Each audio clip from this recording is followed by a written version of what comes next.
ये सार कितनी बेड़े के राजन को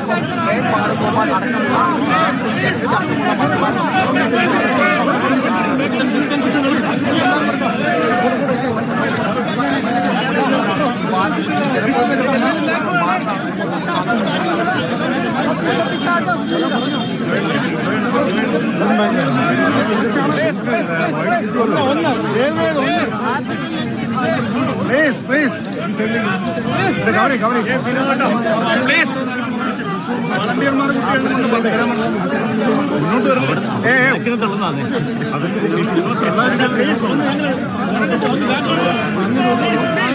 ബാക്കിലുള്ള ഗന്ധിയാ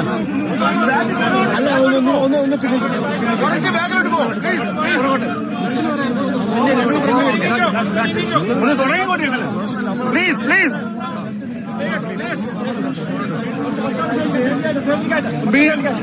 കുറച്ചുകൂടി ഡിസ്റ്റൻസ് കീപ്പ് ചെയ്യും. നിങ്ങൾ മുന്നേ ഒന്ന് മാറുന്ന മതി, ഞങ്ങൾ ബാക്ക് നടക്കാം. സെക്യൂരിറ്റി ജീവനക്കാർ നമ്മളെ തള്ളി മാറ്റുന്ന ദൃശ്യങ്ങൾക്കാണ് സെക്യൂരിറ്റി ജീവനക്കാർ തടസ്സം സൃഷ്ടിച്ചുകൊണ്ട് കൃത്യമായ ദൃശ്യങ്ങൾ അതുകൊണ്ട് ലഭ്യമാക്കുന്നത് കേരളത്തിന്റെ ആവശ്യങ്ങൾക്ക്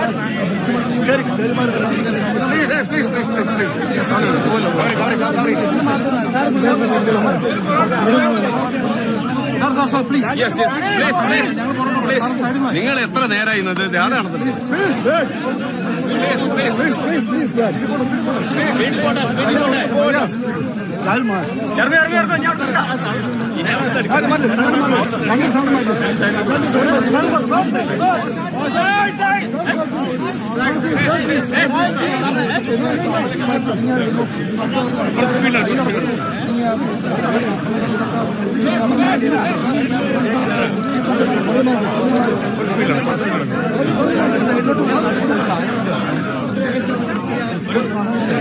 രാഹുലെ കൈ പിടിക്കണോ?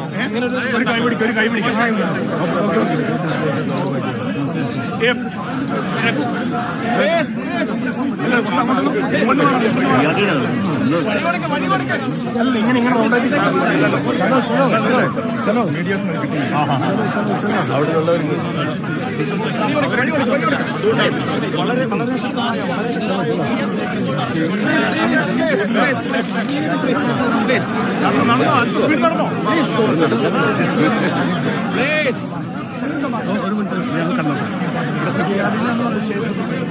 കുറെ കിടക്കുന്നുണ്ട്.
सर हेलो थोड़ा साइड है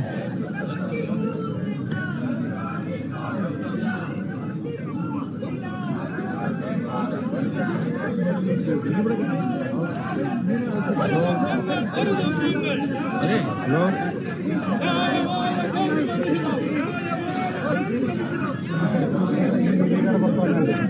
ഓക്കെ സാർ ഇച്ചിരി സാർ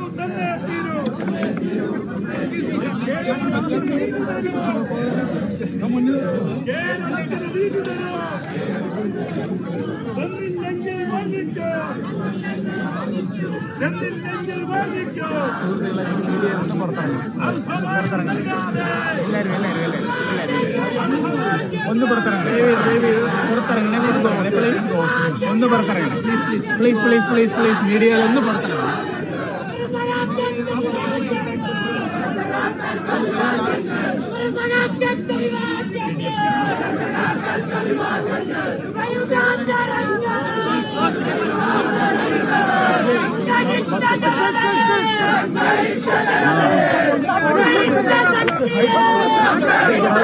बैठो बैठो नीचे बैठो नीचे बैठो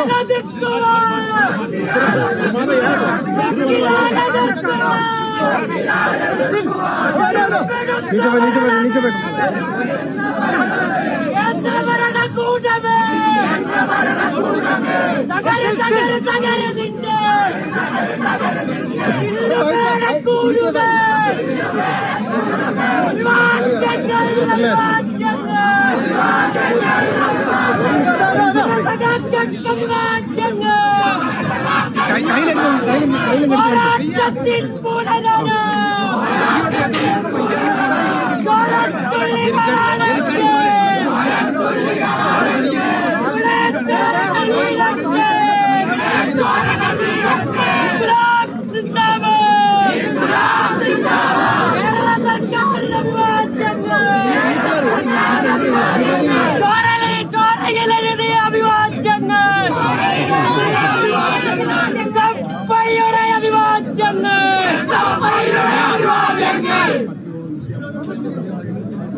പ്രിയപ്പെട്ട സുഹൃത്തുക്കളെ,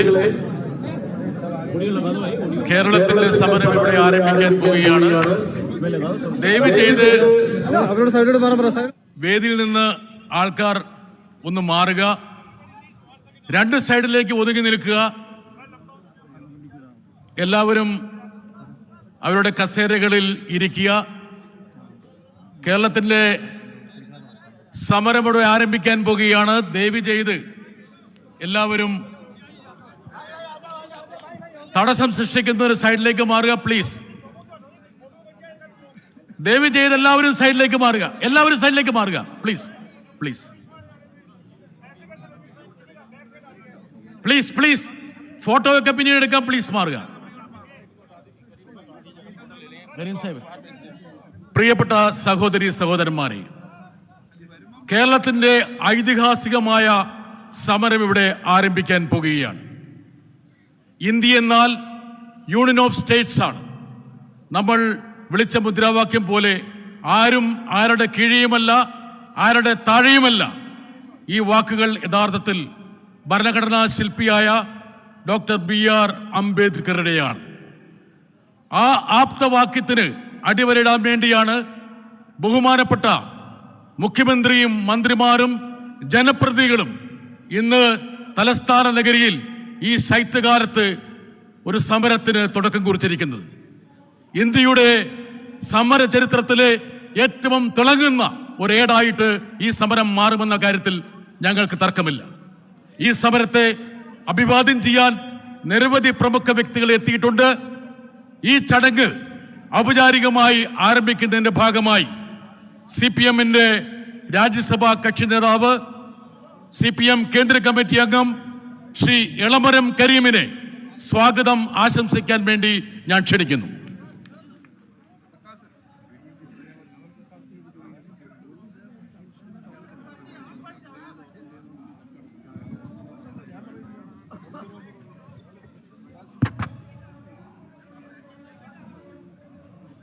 ബഹുമാന്യരെ, കേരളം ഇന്ന് ഫെഡറലിസത്തെ സംരക്ഷിക്കാനുള്ള ഒരു മഹത്തായ പോരാട്ടത്തിന് തലസ്ഥാന നഗരിയിൽ പ്രതിഷേധവുമായി എത്തിച്ചേർന്നിരിക്കുകയാണ്. ഇവിടെ എത്തിയിരിക്കുന്ന ബഹുമാനപ്പെട്ട കേരള മുഖ്യമന്ത്രി ഉൾപ്പെടെയുള്ള മന്ത്രിമാരും കേരളത്തിൽ നിന്നുള്ള പാർലമെൻറ്റ് മെമ്പർമാരും നിയമസഭാംഗങ്ങളും എല്ലാം കേരളത്തിൻ്റെ ഒരു പരിച്ഛേദമാണ്. കേരള നിയമസഭ പാസാക്കിയ പ്രമേയത്തിൻ്റെ അടിസ്ഥാനത്തിൽ ഫെഡറൽ തത്വങ്ങൾ ലംഘിച്ചുകൊണ്ട് പ്രതിപക്ഷ പാർട്ടികളുടെ നേതൃത്വത്തിലുള്ള സംസ്ഥാന സർക്കാരുകളെ സാമ്പത്തികമായി തകർക്കുന്ന, വികസന പദ്ധതികളെ മുരടിപ്പിക്കുന്ന, രാഷ്ട്രീയ അട്ടിമറികൾ സംഘടിപ്പിക്കുന്ന, കേന്ദ്ര സർക്കാരിൻ്റെ ജനാധിപത്യ വിരുദ്ധ നയങ്ങൾക്കെതിരായ രാജ്യവ്യാപകമായി ഉയർന്നുവരുന്ന പ്രക്ഷോഭ സമരത്തിൻ്റെ ഏറ്റവും സുപ്രധാനമായ ഒരു ഘട്ടത്തിലാണ് കേരളം രാജ്യ തലസ്ഥാനത്തെത്തിയിരിക്കുന്നത്. ഇന്നലെ കർണാടക സർക്കാരിൻ്റെ നേതൃത്വത്തിൽ ഒരു പ്രക്ഷോഭം ഇവിടെ ഡൽഹിയിൽ ഇതേ സ്ഥലത്ത് നടക്കുകയുണ്ടായി. തമിഴ്നാട് ഇതേ പ്രശ്നങ്ങൾ ഉയർത്തിക്കൊണ്ട് കേന്ദ്ര സർക്കാരിൻ്റെ സംസ്ഥാനങ്ങളോടുള്ള നയങ്ങൾക്കെതിരെ, ഭരണഘടനാ വിരുദ്ധ നയങ്ങൾക്കെതിരെ നിരന്തരമായ പോരാട്ടത്തിലാണ്. അതിൻ്റെ എല്ലാം ഉച്ചസ്ഥായിയിലെത്തിയ ഒരു സന്ദർഭമാണ് ഇന്ന് കേരളത്തിലെ ജനങ്ങളുടെ പ്രതിനിധികൾ എല്ലാവരും ഒറ്റക്കെട്ടായി ഈ സമരരംഗത്ത് ഇവിടെ എത്തിച്ചേർന്നിരിക്കുന്നത്. ഈ പ്രതിഷേധ സമരത്തിൽ ഉയർത്തുന്ന പ്രശ്നങ്ങൾ ആദരണീയനായ കേരള മുഖ്യമന്ത്രി സഖാവ് പിണറായി വിജയനും മറ്റ് നേതാക്കളും ഇവിടെ വിശദീകരിക്കുന്നതാണ്. ഞാൻ അതിലേക്ക് കടക്കുന്നില്ല. നിശ്ചയമായും ഇന്ത്യൻ ഭരണഘടനയുടെ പ്രധാന തത്വങ്ങളിലൊന്നായ ഫെഡറലിസത്തെ തകർക്കാൻ അനുവദിക്കില്ല എന്ന ഉറച്ച പ്രഖ്യാപനമാണ് ഈ സമരവേദിയിൽ നിന്ന് ഉയർന്നു വരാൻ പോകുന്നത്. ഈ സമരത്തിൽ പങ്കെടുക്കാനെത്തിയ എല്ലാ ജനപ്രതിനിധികളെയും, ഡൽഹിയിൽ നിന്ന് ഈ സമരത്തോട് ഐക്യദാർഢ്യം പ്രകടിപ്പിക്കാൻ എത്തിച്ചേർന്ന ബഹുജനങ്ങളെയും ദേശീയ നേതാക്കളെയും എല്ലാം ഞാൻ സ്വാഗതം ചെയ്യുകയാണ്. I am very happy to welcome all our national leaders, Chief Minister and other ministers from Kerala, Member of Parliaments from Kerala and MLAs from Kerala, to raise protest against the anti-federal policies of Government of India. At all India level, several states led by opposition parties are on the path of agitation against the violation of constitutional rules such as federalism, secularism, and democracy. In that agitation, Kerala marks a historical day. Today, the entire Kerala people, representing the entire Kerala people, the whole ministry and people's representatives are assembled here to raise Kerala's protest against central government's anti-federal policies. ഇവിടെ എത്തിച്ചേർന്ന എല്ലാവരെയും ഞാൻ സ്വാഗതം ചെയ്യുന്നു. ആദരണീയനായ കേരള മുഖ്യമന്ത്രി ശ്രീ പിണറായി വിജയനെ നിങ്ങളുടെ എല്ലാവരുടെയും പേരിൽ സ്വാഗതം ചെയ്യുന്നു. Comrade Sitaram Yechury, General Secretary of CPIM, is present here. I welcome Comrade Sitaram Yechury. Comrade D. Raja, General Secretary of CPI, is here. I welcome Comrade D. Raja. CPIM State Secretary, Comrade Govindan Master, is here. I welcome MV Govindan Master. Secretary of our guest from Tamil Nadu, IT Minister of Tamil Nadu Cabinet, Shri Palani Thiagarajan, is here. He came in the morning and met Chief Minister and discussed and expressed his solidarity with Kerala. Now he is here to address you. I welcome Shri Palani Thiagarajan, IT Minister of Tamil Nadu. I welcome Shri Binoy Vishwam, Secretary of CPI Kerala State Committee. I welcome Jose K. Mani, Chairman of Kerala Congress is here.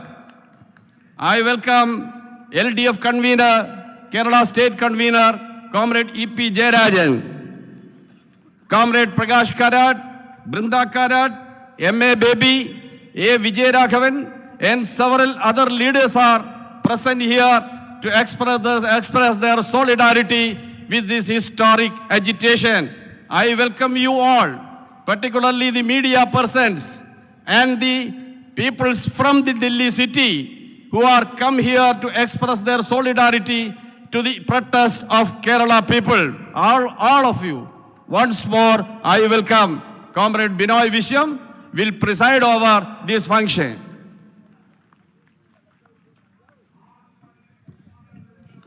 പ്രിയപ്പെട്ട സഹോദരിമാരെ, സഹോദരന്മാരെ, പ്രിയമുള്ള സഖാക്കളെ, പ്രിയപ്പെട്ട നേതാക്കന്മാരെ, ഈ ദിവസം തീർച്ചയായും ചരിത്രത്തിൽ സ്ഥാനം പിടിക്കും. ഈ തണുത്ത രാവിലെ ദേശീയ ഐക്യത്തിൻ്റെയും ഫെഡറൽ പ്രമാണങ്ങളുടെയും ഉദാത്തമായ മൂല്യങ്ങൾ ഉയർത്തിപ്പിടിക്കാൻ വേണ്ടിയാണ്, ആ സമര ചൂട് പകരാൻ വേണ്ടിയാണ് നമ്മളെല്ലാം ഇവിടെ ഒത്തുകൂടിയിരിക്കുന്നത്. ഈ സമരം എല്ലാ പ്രകാരത്തിലും പ്രത്യേകതയാകുന്ന ഒന്നാണ്. കേരളത്തിലെ മുഖ്യമന്ത്രി പ്രിയപ്പെട്ട സഹോ പിണറായി വിജയൻ, എല്ലാ മന്ത്രിമാർ, കേരളത്തിലെ MLA മാർ, MP മാർ എല്ലാവരും ഒറ്റക്കെട്ടായി ഇങ്ങോട്ട് വന്നിരിക്കുന്നു. ഈ സമരം കേരളത്തിൻ്റെ മാത്രം സമരമല്ല. ഈ സമരം ഇന്ത്യയുടെ ഐക്യം കാക്കാൻ വേണ്ടിയാണ്. ഈ സമരം ഭരണഘടനാ പ്രമാണങ്ങൾ ഉയർത്തിപ്പിടിക്കാൻ വേണ്ടിയാണ്. ഈ സമരങ്ങൾ ദേശീയ ഐക്യത്തിൻ്റെ ലക്ഷ്യങ്ങൾ സംരക്ഷിക്കാൻ വേണ്ടിയാണ്. ആ അർത്ഥത്തിൽ രാജ്യമാകെ തന്നെ ഈ സമരത്തെ പിന്തുണയ്ക്കുമെന്ന് നമുക്കുറപ്പുണ്ട്. കേരളം ഇന്ത്യയുടെ ഭാഗമാണ്. ആ കേരളത്തെ നിരന്തരമായി കേന്ദ്രത്തിലെ BJP ഗവൺമെൻറ് അവഗണിക്കുകയാണ്. BJP ഗവൺമെൻറ്റിന് ദേശീയ മൂല്യങ്ങൾ അറിയില്ല. മോദി ഗവൺമെൻറ്റിന് ഫെഡറൽ പ്രമാണങ്ങളെ ഭയമാണ്. പരിപൂർണമായും അധികാരമെല്ലാം കേന്ദ്രീകരിച്ചുകൊണ്ട് സമത്വാധികാരവും കൈക്കലാക്കാൻ വേണ്ടിയുള്ള നീക്കവുമായി പോകുന്ന ഗവൺമെൻറ്റിന്, RSSൻ്റെ രാഷ്ട്രീയമായ ഇടുങ്ങിയ വശങ്ങൾ മാത്രം കാണാൻ കഴിയുന്ന ഗവൺമെൻറ്റിന് ഈ നാടിൻ്റെ തെക്കേ കോണിലുള്ള കേരളത്തെ കാണാനും കേൾക്കാനും കാതില്ലെങ്കിൽ കണ്ണില്ലെങ്കിൽ അവരെ കേൾപ്പിക്കുവാനും കാണിക്കുവാനും വേണ്ടിയാണ് ഈ പോരാട്ടമെന്ന് നാം പ്രഖ്യാപിക്കുന്നു. ഈ പോരാട്ടം അവർ കാണും, അവർ കേൾക്കും എന്ന് നമുക്ക് ഉറപ്പിക്കാം. കാരണം രാജ്യം ഇതിൻ്റെ പുറകെ ഉണ്ടെന്ന് നാം കണ്ടു കഴിഞ്ഞു. എല്ലാ തരത്തിലും കേരളത്തോട് അവഗണനയാണ്. ഞാൻ വിശദാംശങ്ങളിലേക്ക് പോകുന്നില്ല. ദേശീയ വിഹിതം പങ്കുവയ്ക്കുമ്പോൾ അവർ കേരളത്തെ കാണുന്നില്ല. GST വിഷയത്തിൽ അവർ കേരളത്തെ അവഗണിച്ചിരിക്കുന്നു എന്ന് വേണ്ട. പൊതു കമ്പോളത്തിൽ നിന്ന് താന്ത്യം ശേഖരിക്കാൻ വേണ്ടി പോലും അനുവദിക്കാതെ കേരളത്തെ പട്ടിണിക്കിട്ട് ശ്വാസം മുട്ടിക്കാൻ വേണ്ടിയാണ് ഗവൺമെൻറ്റിൻ്റെ പുറപ്പാട്. എല്ലാ തരത്തിലും വിദ്യാഭ്യാസ രംഗത്ത്, ആരോഗ്യരംഗത്ത്, ഭക്ഷ്യരംഗത്ത്, ഫെഡറൽ പ്രമാണങ്ങളിൽ എല്ലാ രംഗത്തും ഈ കേരളത്തോട് കാണിക്കുന്ന കൊടും അവഗണനയ്ക്ക് ഇനിയും നമുക്ക് സഹിച്ച് കൈകെട്ടി കാത്തിരിക്കാൻ കഴിയില്ല എന്നാണ് കേരളം പ്രഖ്യാപിക്കുന്നത്. ഈ പ്രഖ്യാപനം ഒരു പാർട്ടിയുടേതല്ല. ഈ പ്രഖ്യാപനം ഒരു നാടിൻ്റേതാണ്. ഈ പ്രഖ്യാപനം കേരളത്തിന് മാത്രവുമല്ല. അതുകൊണ്ട് പറയുകയാണ്, തെക്കേ കോണിലാണ് കേരളം. ഭൂമിസ്ഥിതിയിൽ കേരളം ചെറുതായിരിക്കാം. OV വിജയൻ പട്ടിലൊക്കെ പറഞ്ഞു, ലോകം ഒരു പന്താണെങ്കിൽ ആ പന്തിൽ പതിച്ച പൊട്ടാണ് ഇന്ത്യയെങ്കിൽ ആ പൊട്ടിൻ്റെ കോണിൽ ഒരു സൂചിമുന കുത്തായിരിക്കും അപ്പോൾ കേരളമെന്ന്. പക്ഷേ അത്രയും ചെറുതല്ല കേരളം. കേരളത്തിൻ്റെ ശബ്ദം ലോകം കേൾക്കുന്നുണ്ട്, ഇന്ത്യ കാണുന്നുണ്ട്. ഈ കൊച്ചു കേരളത്തിൻ്റെ വികാരങ്ങളെയും വിചാരങ്ങളെയും ആഹ്വാനങ്ങളെയും എന്നും കേരളം മാനിച്ചിട്ടുണ്ട്. കേരളം ഇന്ത്യക്ക് വഴി കാണിച്ച സംസ്ഥാനമാണ്. ഈ സംസ്ഥാനമാണ് ഭൂമന്ത്രങ്ങളെ ആദ്യമായി മാറ്റിക്കുറിച്ചത്. ഈ സംസ്ഥാനമാണ് ജന്മത്വ മന്ത്രങ്ങളെ തിരുത്തിക്കുറിച്ചത്. ഈ ഗവൺമെൻറ്റാണ് എല്ലാവർക്കും വിദ്യാഭ്യാസം, എല്ലാവർക്കും ആരോഗ്യം ഉറപ്പാക്കിയത്. ആ ഗവൺമെൻറ്റിന് ഈ ഗവൺമെൻറ്റിന് അതുകൊണ്ട് എല്ലാം പറയാൻ കഴിയും. ആ പാതയിലൂടെയാണ് LDF മുന്നോട്ട് പോയത്. പുത്തൻ കേരളത്തിൻ്റെ സൃഷ്ടിയിലൂടെ, പുത്തൻ കേരളത്തിൻ്റെ ഒഴുകിലൂടെ ഇന്ത്യക്ക് മുമ്പോട്ട് പോകാൻ വേണ്ടിയുള്ള ശ്രമത്തിലാണ് നാം നിൽക്കുന്നതെന്ന് നമുക്കറിയാം. ആ ഒരു തിരിച്ചറിവിലാണ് എല്ലാ മന്ത്രിമാരും, എല്ലാ MLA മാരും, എല്ലാ MP മാരും ഇവിടെ എത്തിയത് നമുക്കെല്ലാവർക്കും ആവേശപൂർവ്വം പറയുവാൻ കഴിയും. സഖാക്കളെ, സുഹൃത്തുക്കളെ, ഇതിനകത്ത് എല്ലാവരും വരണമെന്ന് നമ്മൾ ആഗ്രഹിച്ചിരുന്നു. പക്ഷെ നിർഭാഗ്യവശാൽ കേരളത്തിലെ കോൺഗ്രസ് നേതാക്കന്മാർക്ക് അത് മനസ്സിലാക്കാനായിട്ടില്ല. അവർക്ക് മാത്രം ബോധ്യമാകാനിടത്താൽ അകന്നു പോകാൻ ശ്രമിക്കുകയാണ്. ഇന്നലെ നമ്മൾ കണ്ടു, കർണാടകത്തിലെ ഗവൺമെന്റ് ഇവിടെ വന്നു, ആ ഗവൺമെന്റ് സമർപ്പിച്ചു നിൽക്കുന്നു. ആ കർണാടകത്തിന്റെ ആ മാർഗം കേരളത്തിലെ കോൺഗ്രസുകാർക്ക് ബോധ്യപ്പെടാൻ കഴിയട്ടെ എന്ന് എനിക്ക് പറയാനുള്ളൂ. If spring has come can spring be, if winter has come can spring be far away എന്ന് പറയുമ്പോഴാണ് വിഷയം. കർണാടകത്തിന് ബോധ്യപ്പെട്ടുവെങ്കിൽ നാളെ കേരളത്തിലെ കോൺഗ്രസുകാർക്ക് ബോധ്യപ്പെടുമെന്ന് നമുക്ക് ഉറപ്പിക്കാം. സഹാക്കളെ, സുഹൃത്തുക്കളെ, ഞാൻ ദുഃഖമായിട്ട് ഒന്നും പറയാൻ ആഗ്രഹിക്കുന്നില്ല. ഇപ്പോൾ നമ്മുടെ നാടിൻ്റെ എല്ലാ വികാരങ്ങളെയും, എല്ലാ ഐക്യത്തെയും, എല്ലാ പാരമ്പര്യങ്ങളെയും, എല്ലാ പോരാട്ട ദിനത്തെയും ഉയർത്തിപ്പിടിക്കുന്ന സമരത്തിലേക്ക് എത്തിച്ച എല്ലാവരെയും ഞാൻ എല്ലാവർക്കും വേണ്ടിയും അഭിവാദ്യം ചെയ്യുന്നു. എൻ്റെ വാക്കുകൾ ചുരുക്കുന്നു. സഹാക്കളെ, മുന്നോട്ട്. We are glad to invite Dr. Farooq Abdullah, who has come to express solidarity with this agitation. ये बड़ा आंदोलन यहाँ हम शुरू हो रहे, सिर्फ केरला अकेला नहीं है, ये इंडिया का डिफरेंट लीडर्स, डिफरेंट स्टेट्स हमारा साथ है. अभी भी मैसेज सीएम साहब को मिला है मिजोरम सीएम के तरफ से. ये एजिटेशन को सोलिडारिटी डिक्लेयर करके उन्होंने मैसेज भेजा है. I warmly welcome doctor Farooq Abdullah to this great agitation. अभी ये कार्यक्रम का इनाग्रेशन है. केरल का मुख्यमंत्री, respected chief minister, will inaugurate this great agitation which is going to create history in this country. And this path-breaking agitation will have tremendous impact in center-state relations. ये लड़ाई हम शुरू हो रहे. I warmly welcome the Chief Minister of Kerala, one of the fairest fighters of this country for the federal character of this nation.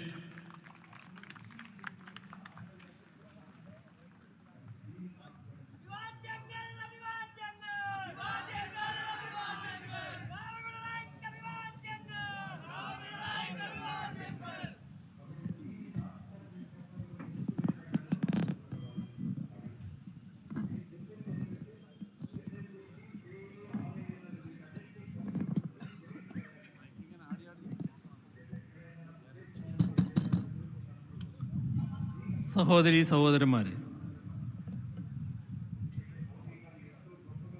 നമ്മുടെ ഈ പരിപാടിയിൽ ധാരാളം മലയാളികളല്ലാത്തവർ പങ്കെടുക്കുന്നുണ്ട്. അവർക്ക് മലയാളത്തിൽ സംസാരിക്കുമ്പോൾ മനസ്സിലാക്കാൻ വിഷമമാകും.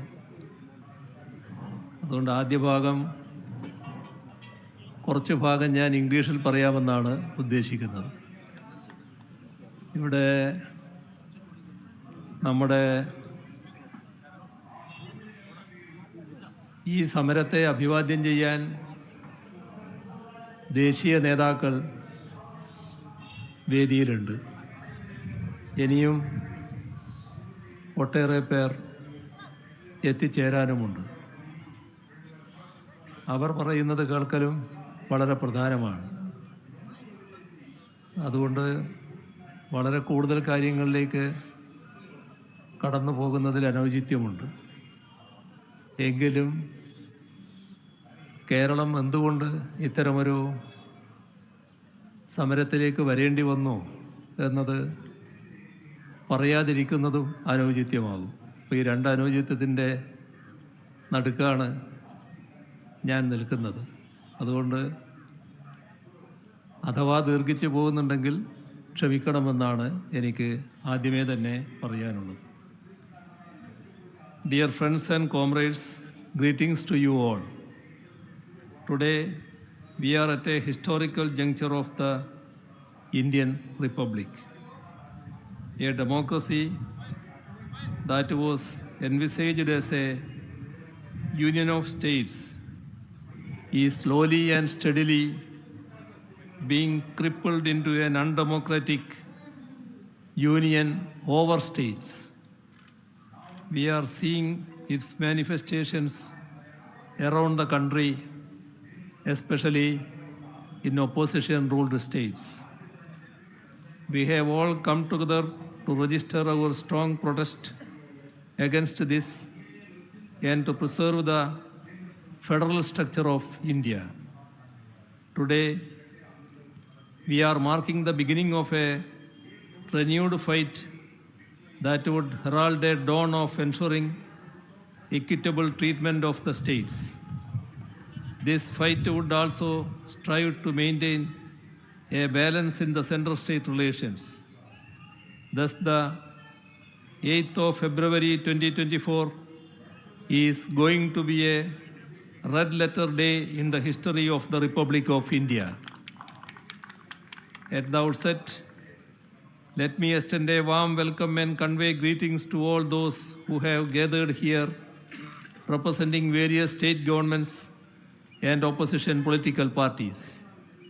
The fight to ensure that India remains a sovereign, secular, democratic republic with federalism as its hallmark will be a long-drawn one. Let this be an opportunity for all of us to reaffirm our commitment to this struggle. Over the years, the Union has been making laws that encroach upon the state's powers and duties in several sectors, even on law and order, which is absolutely in the state's list in the Constitution. Laws have been made by the Union in agriculture, education, power, and cooperation, and so on, crippling the state's rights. Even a ministry for cooperation has been formed. Multinational agreements are being entered into on issues that affect the states without seeking the state's opinion, let alone getting their consent. These are all telling examples of how the rights of states are being trampled upon and how India is being changed into an undemocratic union over states. However, the body blow to India's federal structure is coming from the Union eating into the state's financial resources. It is being alleged that the same people who wax eloquent about cooperative federalism have tried to undercut the resources to be allocated to the states by the Finance Commission. On top of that, we are seeing the Union's allocation for their own schemes coming down year after year, while the states are being forced to chip in more and more. As it is, the states are having to shoulder the major burden of expenses in the country.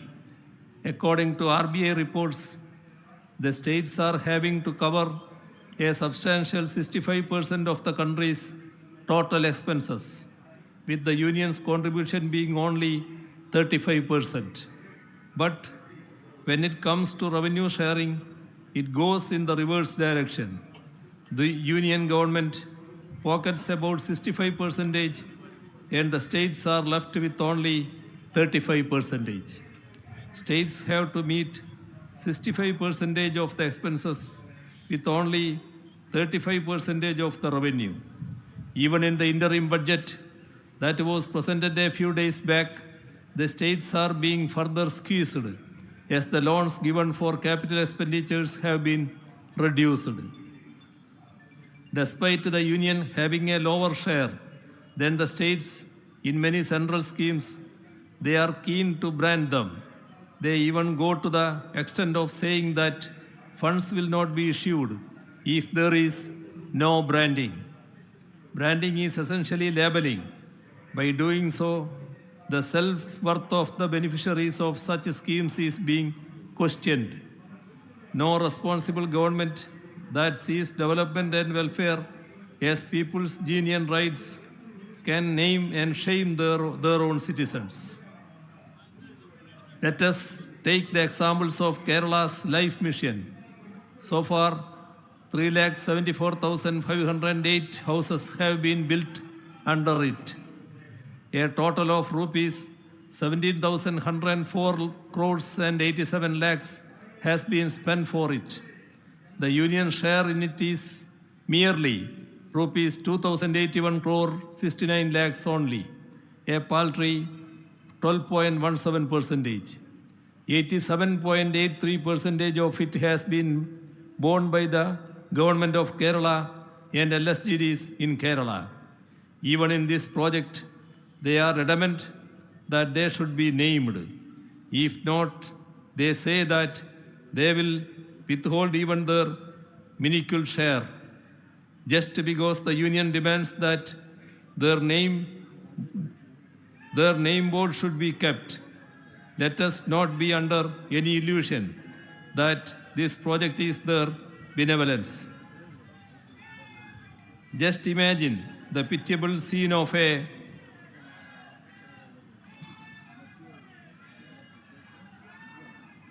poor man's house bearing the mark that it is somebody else's gift. To put such a mark amounts to an insult on the self-esteem of the concerned family and would result in a shameful stigma that they will have to suffer even after generations. We would like to make it very clear that the state of Kerala will in no way allow it to happen. We see a rapid rise in the union's revenue earned through cess and surcharge. They need not be shared with the states as they do not come under the divisible pool.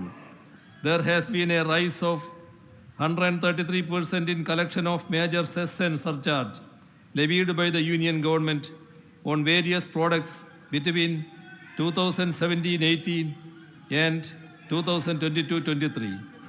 It went up from rupees 2,18,553 crore to rupees 5,10,549 crore during that 5-year period.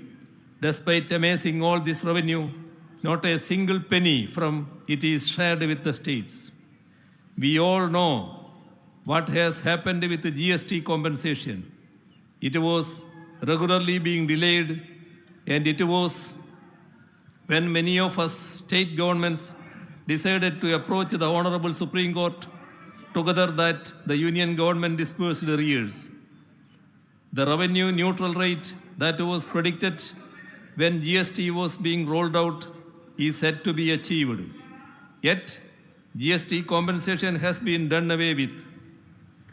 When GST was introduced, there were some calculations by the Ministry of Finance that envisaged that in order to be revenue neutral, the average GST rate must be at least 17%. Until we achieve that specific benchmark, the union government is obliged to continue GST compensation. The current average rate is only 11.4%. States had to give up considerable financial rights so that GST could be introduced. Now we should stand together to ensure that what is rightfully ours is not denied. ഇവിടെ കേരളത്തെ സംബന്ധിച്ചിടത്തോളം 3 തരത്തിലുള്ള കുറവുകളാണ് ഉണ്ടാകുന്നത്. ഒന്നാമത്തത്, രാജ്യത്തിൻ്റെ ആകെ വരുമാനത്തിൽ സംസ്ഥാനത്തിനുള്ള ഓഹരി തുടർച്ചയായി പരിമിതപ്പെടുത്തുകയാണ്. ആ പരിമിതപ്പെടുത്തൽ കൊണ്ടുവരുന്നതാണ് ഒന്നാമത്തെ കുറവ്. യൂണിയൻ സർക്കാർ ഏകപക്ഷീയമായാണ് ധനകാര്യ കമ്മീഷൻ്റെ പരിഗണനാ വിഷയങ്ങൾ തീരുമാനിക്കുന്നത്. സംസ്ഥാനങ്ങളുടെ നിർദ്ദേശങ്ങൾ അവയിൽ ഉൾപ്പെടുത്താറില്ല. ഓരോ ധനക്കമ്മീഷനും കഴിയുമ്പോൾ കേരളത്തിലെ നികുതി കുത്തനെ ഇടിയുകയാണ്. ആരോഗ്യം, വിദ്യാഭ്യാസം ഉൾപ്പെടെ പല മേഖലകളിൽ കേരളം കൈവരിക്കുന്ന വലിയ നേട്ടങ്ങൾ അവ ചൂണ്ടിക്കാണിച്ചുകൊണ്ടാണ് പലപ്പോഴും ഇത്തരം കുറവ് വരുത്തലിനെ ന്യായീകരിക്കുന്നത്. ജനസംഖ്യാ നിയന്ത്രണത്തിൽ നല്ല നേട്ടം കൈവരിച്ച സംസ്ഥാനമാണ് കേരളം. പക്ഷേ ആ നേട്ടം സംസ്ഥാനത്ത് തന്നെ ശിക്ഷയായി മാറുകയാണ്. നേട്ടത്തിൻ്റെ പേരിൽ വിഹിതം കുറക്കുന്നു. നേട്ടങ്ങൾ പരിരക്ഷിക്കണമെങ്കിൽ പണം വേണ്ടേ? പുതുതലമുറ പ്രശ്നങ്ങൾ നേരിടണമെങ്കിൽ അതിനും പണം വേണ്ടേ? അത് തരാൻ തയ്യാറല്ല. നേട്ടത്തിന് ശിക്ഷ, ഇത് ലോകത്ത് മറ്റൊരിടത്തും കാണാൻ കഴിയാത്ത പ്രതിഭാസമാണ്. രണ്ടാമത്തേത്, കേരളത്തിന് യൂണിയനിൽ നിന്ന് വിവിധ ഇനങ്ങളിൽ ലഭിക്കേണ്ട തുകകൾ വൈകിക്കുകയാണ്. ഇത്തരം വൈകിക്കൽ മൂലം ഉണ്ടാകുന്ന കുറവുണ്ട്. ഇന്നത്തെ നിലക്ക് യൂണിയനിൽ നിന്ന് കേരളത്തിന് ലഭിക്കാനുള്ള തുകകൾ: UGC ശമ്പള പരിഷ്കരണം 750 കോടി രൂപ, തദ്ദേശ സ്ഥാപനങ്ങൾക്കുള്ള വികസന ഗ്രാൻഡ് 1921 കോടി രൂപ, നെല്ല് സംഭരണം ഉൾപ്പെടെ ഭക്ഷ്യസുരക്ഷാ പദ്ധതിയുമായി ബന്ധപ്പെട്ടത് 1100 കോടി രൂപ, വിവിധ ദുരിതാശ്വാസങ്ങൾക്കുള്ളത് 139 കോടി രൂപ, സ്റ്റേറ്റ് ഡിസാസ്റ്റർ മിറ്റിഗേഷൻ ഫണ്ട് 69 കോടി രൂപ, capital investment special assistance Kapex എന്ന ചുരുക്കപ്പേരിൽ അറിയപ്പെടുന്ന 3000 കോടി രൂപ. അങ്ങനെ ആകെ 7490 കോടി രൂപ. ഫണ്ട് ട്രാൻസ്ഫറുകളുമായി ബന്ധപ്പെട്ട് എല്ലാ സംസ്ഥാനങ്ങളും ഇത്തരത്തിലുള്ള പ്രതിസന്ധിയാണ് നേരിടുന്നത്. UGC ഫണ്ട് കാര്യത്തിൽ കേരളം നേരിട്ടൊരു വൈഷമ്യം. UGC ശമ്പള പരിഷ്കരണം നടപ്പിലാക്കിയതും ശമ്പളം വിതരണം ചെയ്തതും കേന്ദ്ര നിർദ്ദേശമനുസരിച്ചാണ്. എന്നാൽ ആ തുക പോലും നിഷേധിക്കുകയാണ് ചെയ്തത്. യൂട്ടിലൈസേഷൻ സർട്ടിഫിക്കറ്റ് വൈകിയതുകൊണ്ട് ചെലവാക്കിയ തുക തരില്ല എന്ന ന്യായമാണ് കേന്ദ്രം പറയുന്നത്. സർട്ടിഫിക്കറ്റ് വൈകുമ്പോൾ തുക തരുന്നത് വൈകുന്നത് മനസ്സിലാക്കാം. പക്ഷേ ആ കാരണം കൊണ്ട് തുക തന്നെ തരില്ല എന്ന് പറഞ്ഞാലോ? 750 കോടി രൂപയാണ് ഈ രീതിയിൽ നഷ്ടപ്പെടുന്നത്. ഇതേ വിധത്തിലാണ് മറ്റുള്ള കാര്യങ്ങൾ. മൂന്നാമത്തേത്, ഭരണഘടനയെ ദുർവ്യാഖ്യാനം ചെയ്യുകയാണ്. അങ്ങനെ ദുർവ്യാഖ്യാനം ചെയ്തുകൊണ്ട് വായ്പയെടുക്കൽ പരിമിതപ്പെടുത്തുന്നു. അതുകൊണ്ട് സംസ്ഥാനത്തിനുണ്ടാകുന്ന കുറവുണ്ട്. കിഫ്ബിയും KSSPL-ഉം രൂപീകരിക്കപ്പെട്ടത് സംസ്ഥാനത്തിൻ്റെ വികസനക്ഷേമ ഇടപെടലുകൾ കാര്യക്ഷമമാക്കാനാണ്. ബജറ്റിന് പുറത്തുള്ളതാണ് ഈ സ്ഥാപനങ്ങൾ എടുക്കുന്ന കടങ്ങൾ. പക്ഷേ അവയെ സംസ്ഥാനത്തിൻ്റെ പൊതുകടത്തിൻ്റെ ഭാഗമായി കണക്കാക്കുകയാണ്. ഇതിനാണെങ്കിൽ മുൻകാല പ്രാബല്യം വരുത്തുകയാണ്. 2016-17 മുതൽ 2023-24 വരെയുള്ള 7 സാമ്പത്തിക വർഷങ്ങളിൽ 1,07,513 കോടി രൂപയുടെ നഷ്ടമാണ് കേരളത്തിന് ഉണ്ടായിട്ടുള്ളത്. 15ാം ധനകാര്യ കമ്മീഷൻ്റെ നിർദ്ദേശങ്ങൾക്ക് പ്രസിഡന്റിൻ്റെ അംഗീകാരം ലഭിക്കുകയും യൂണിയൻ സർക്കാർ തന്നെ അവ പാർലമെൻറ്റിനെ അറിയിക്കുകയും ചെയ്തിട്ടുള്ളതാണ്. എന്നാൽ ഈ നിർദ്ദേശങ്ങൾക്ക് ഘടകവിരുദ്ധമായാണ് മുൻകാല പ്രാബല്യത്തോടെ കേരളത്തിൻ്റെ വായ്പാ പരിധിയെ പരിമിതപ്പെടുത്തിയിരിക്കുന്നത്. ചുരുക്കത്തിൽ യൂണിയൻ സർക്കാർ പാർലമെൻറ്റ് നൽകിയിട്ടുള്ള ഉറപ്പിനെ തന്നെ ലംഘിക്കുകയാണ്. നമുക്കറിയാം, പല കാര്യങ്ങളിലും നല്ല പ്രകടനം കേരളം കാഴ്ചവെക്കുന്നുണ്ട്. ആ കേരളത്തിനെതിരെ പ്രത്യേക രീതിയിലുള്ള സാമ്പത്തിക ഉപരോധം ഏർപ്പെടുത്തുന്ന നിലയാണ് ബോധപൂർവം കേന്ദ്ര ഗവൺമെൻറ് ഭാഗത്തു നിന്നുണ്ടാകുന്നത്. യൂണിയൻ സർക്കാർ പിന്തുടരുന്ന രാഷ്ട്രീയ സാമ്പത്തിക നയങ്ങൾ അതേ രീതിയിൽ പിന്തുടരാത്ത ഒരു സംസ്ഥാനമാണ് കേരളം. ആ കാരണം വെച്ച് കേരളത്തെ അവഗണിക്കുന്നുവെന്നാണ് ബഹുജനങ്ങൾ കണക്കാക്കുന്നത്. തീർത്തും ജനാധിപത്യ വിരുദ്ധമായ സമീപനമാണ് ഇത്. സംസ്ഥാനത്തെ ജനങ്ങൾ തള്ളിക്കളഞ്ഞ, ജനങ്ങളാൽ തിരസ്കരിക്കപ്പെട്ട നയങ്ങൾ സംസ്ഥാനങ്ങൾക്കുമേൽ അടിച്ചേൽപ്പിക്കാനാണ് യൂണിയൻ സർക്കാർ ശ്രമിക്കുന്നത്. സംസ്ഥാനങ്ങളിൽ നടപ്പാക്കേണ്ട പദ്ധതികൾക്കുമേൽ യൂണിയൻ സർക്കാർ നിയന്ത്രണം ഏർപ്പെടുത്തുകയാണ്. കേരളത്തെ സംബന്ധിച്ചിടത്തോളം ഇത് ഒരു രീതിയിലും അംഗീകരിക്കാൻ കഴിയുന്നതല്ല. യൂണിയൻ സർക്കാർ പിന്തുടരുന്ന രാഷ്ട്രീയ സാമ്പത്തിക നയങ്ങളുണ്ട്. ആ രാഷ്ട്രീയ സാമ്പത്തിക നയങ്ങളോട് കേരളത്തിന് യോജിപ്പില്ല. ഞങ്ങൾ വിശ്വസിക്കുന്നതും ജനങ്ങൾ ജനാധിപത്യ വിധിയിലൂടെ അംഗീകരിച്ചതുമായ നയങ്ങൾ നടപ്പാക്കാൻ അനുവദിക്കണം.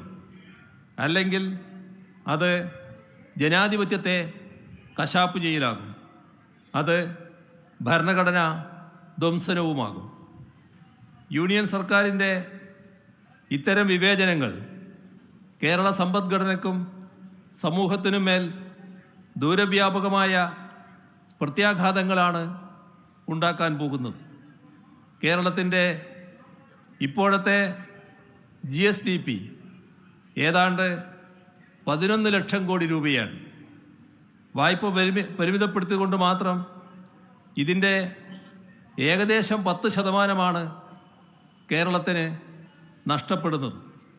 ഇത്തരത്തിൽ യുക്തിരഹിതമായി പൊടുന്നനെ വരുത്തുന്ന വെട്ടിക്കുറവുകൾ സംസ്ഥാനത്തിൻ്റെ വികസനക്ഷേമ പ്രവർത്തനങ്ങളെ പ്രതികൂലമായി ബാധിക്കുകയാണ്. ക്യാപിറ്റൽ എക്സ്പെൻഡിച്ചർ മൾട്ടിപ്ലയർ ഇഫക്റ്റ് കണക്കുകൂട്ടിയാൽ അടുത്ത 5 വർഷം കൊണ്ട് ഏതാണ്ട് 2 മുതൽ 3 ലക്ഷം കോടി രൂപ വരെ കേരളത്തിന് നഷ്ടമുണ്ടാകും. അതായത് അക്കാലയളവ് കൊണ്ട് കേരളത്തിൻ്റെ സമ്പദ്ഘടന 20 മുതൽ 30% വരെ ചുരുങ്ങും.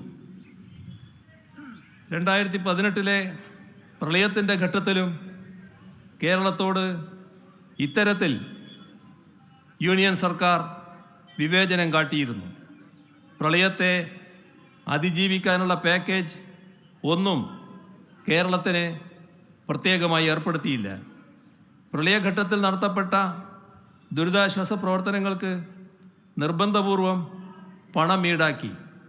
ആ ഘട്ടത്തിൽ ലഭ്യമാക്കിയ ഭക്ഷ്യധാന്യങ്ങൾക്ക് വരെ പണം പിടിച്ചുപറിച്ചു.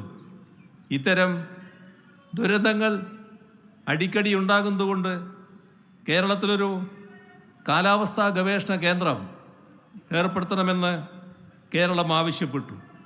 പക്ഷേ അതും യൂണിയൻ ഗവൺമെൻറ് നിഷേധിച്ചു.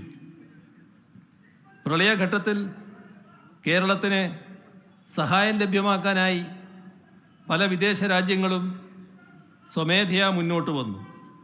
പക്ഷേ അവ സ്വീകരിക്കുന്നതിൽ നിന്ന് കേരളത്തെ വിലക്കി. കേരളത്തിലെ സഹോദരങ്ങൾ പ്രവാസികളായി വിവിധ രാജ്യങ്ങളിലുണ്ട്. അവർ അവിടുന്ന് സംഭാവന നൽകാൻ തയ്യാറാണ്.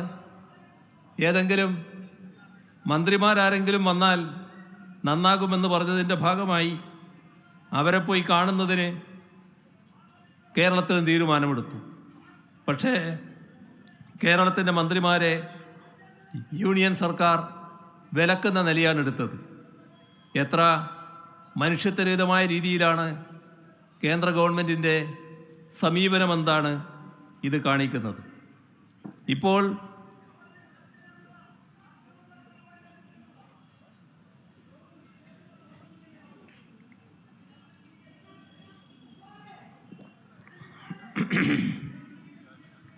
ഇപ്പോൾ പ്രഖ്യാപിക്കപ്പെട്ട ഇടക്കാല ബജറ്റിൽ കേരളത്തോടുള്ള വിവേചനവും അനീതിയും പ്രകടമാണ്.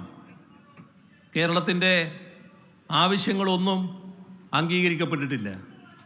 എയിംസ്, കേരയിൽ, ശബരിപാത, കോച്ച് ഫാക്ടറി, മെമു ഷെഡ് തുടങ്ങിയ ആവശ്യങ്ങളൊന്നും കേട്ടതായി പോലും നടിച്ചില്ല. സ്വാഭാവിക റബ്ബറിൻ്റെ ഇറക്കുമതി ചുങ്കം വർദ്ധിപ്പിക്കുമെന്ന പ്രഖ്യാപനം ഉണ്ടായിട്ടില്ല. റബ്ബർ വിലസ്ഥിരത ഉറപ്പുവരുത്താനായി ഒരു കേന്ദ്ര ഫണ്ടും സ്ഥാപിച്ചിട്ടില്ല. തീരദേശ സംരക്ഷണത്തിനായി ഒരു പാക്കേജും പ്രഖ്യാപിച്ചില്ല. സാമൂഹ്യ സാമ്പത്തിക മേഖലകളിലെ നേട്ടങ്ങളുടെയും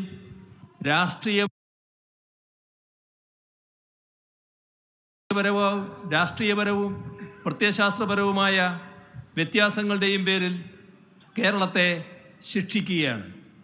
ഇതേ അനുഭവം NDA ഇതര സംസ്ഥാന സർക്കാരുകളെല്ലാം രാജ്യത്ത് നേരിടുകയാണ്. ഇതിനെ അതിജീവിക്കണമെങ്കിൽ നമ്മൾ ഒരുമിച്ച് നിന്നേ മതിയാകും. നമ്മളുടെ ഒരുമയെ അസ്ഥിരപ്പെടുത്താനുള്ള ആസൂത്രിതമായ ശ്രമങ്ങൾ ശക്തിപ്പെടുമ്പോൾ അവയ്ക്കെതിരെ കൂടുതൽ യോജിപ്പോടെ നമ്മൾ പ്രവർത്തിക്കണം. അങ്ങനെ ഫെഡറലിസത്തെയും സഹകരണാത്മക ഫെഡറലിസത്തെയും ശക്തിപ്പെടുത്തണം. ഇന്നലെ ബഹുമാനായ പ്രധാനമന്ത്രി ഇത്തരത്തിലുള്ള ചില പ്രക്ഷോഭങ്ങൾ കൂടി മനസ്സിൽ വെച്ചുകൊണ്ടാകാം ഇന്നലെ കർണാടക പ്രക്ഷോഭവുമായി രംഗത്ത് വന്നു. ഇന്ന് ഈ പ്രക്ഷോഭം നടക്കുന്നു. തമിഴ്നാട് ഇതേ രീതിയിലുള്ള പ്രക്ഷോഭം ഉയർത്തുന്നു. എല്ലാം ഇത്തരത്തിൽ അപകടം നേരിടുന്ന സംസ്ഥാനങ്ങൾ യൂണിയൻ സർക്കാരിൻ്റെ നിലപാടിൽ പ്രതിഷേധിക്കുകയാണ്. അപ്പോൾ രാജ്യത്തിൻ്റെ പൊതുവായ ഐക്യത്തിനെതിരെ എന്തോ സൗത്ത് ഇന്ത്യ പ്രത്യേകമായ രീതിയിൽ അണിനിരക്കുന്നു എന്ന മട്ടിലുള്ള ഒരു പ്രതികരണം പ്രധാനമന്ത്രിയുടെ ഭാഗത്ത് നിന്ന് വരികയുണ്ടായി. രാജ്യത്തിൻ്റെ ഐക്യത്തിന് വിഘാതം സൃഷ്ടിക്കുന്ന നടപടികൾ യൂണിയൻ സർക്കാരിൻ്റെ ഭാഗത്തു നിന്നാണ് ഉണ്ടാകുന്നത്. ഞങ്ങൾ രാജ്യത്തിൻ്റെ ഐക്യത്തിന് വേണ്ടിയാണ് നിലകൊള്ളുന്നത്. രാജ്യത്തിൻ്റെ ഫെഡറലിസമാണ് രാജ്യത്തിൻ്റെ ഐക്യം ഉറപ്പുവരുത്തുന്നത്. മതനിരപേക്ഷതയാണ് രാജ്യത്തിൻ്റെ ഐക്യം ഉറപ്പുവരുത്തുന്നത്. അത്തരം കാര്യങ്ങൾ ശക്തിപ്പെടുത്തണം എന്നത് തന്നെയാണ് ഞങ്ങളുടെ പൊതുവായ നിലപാട്.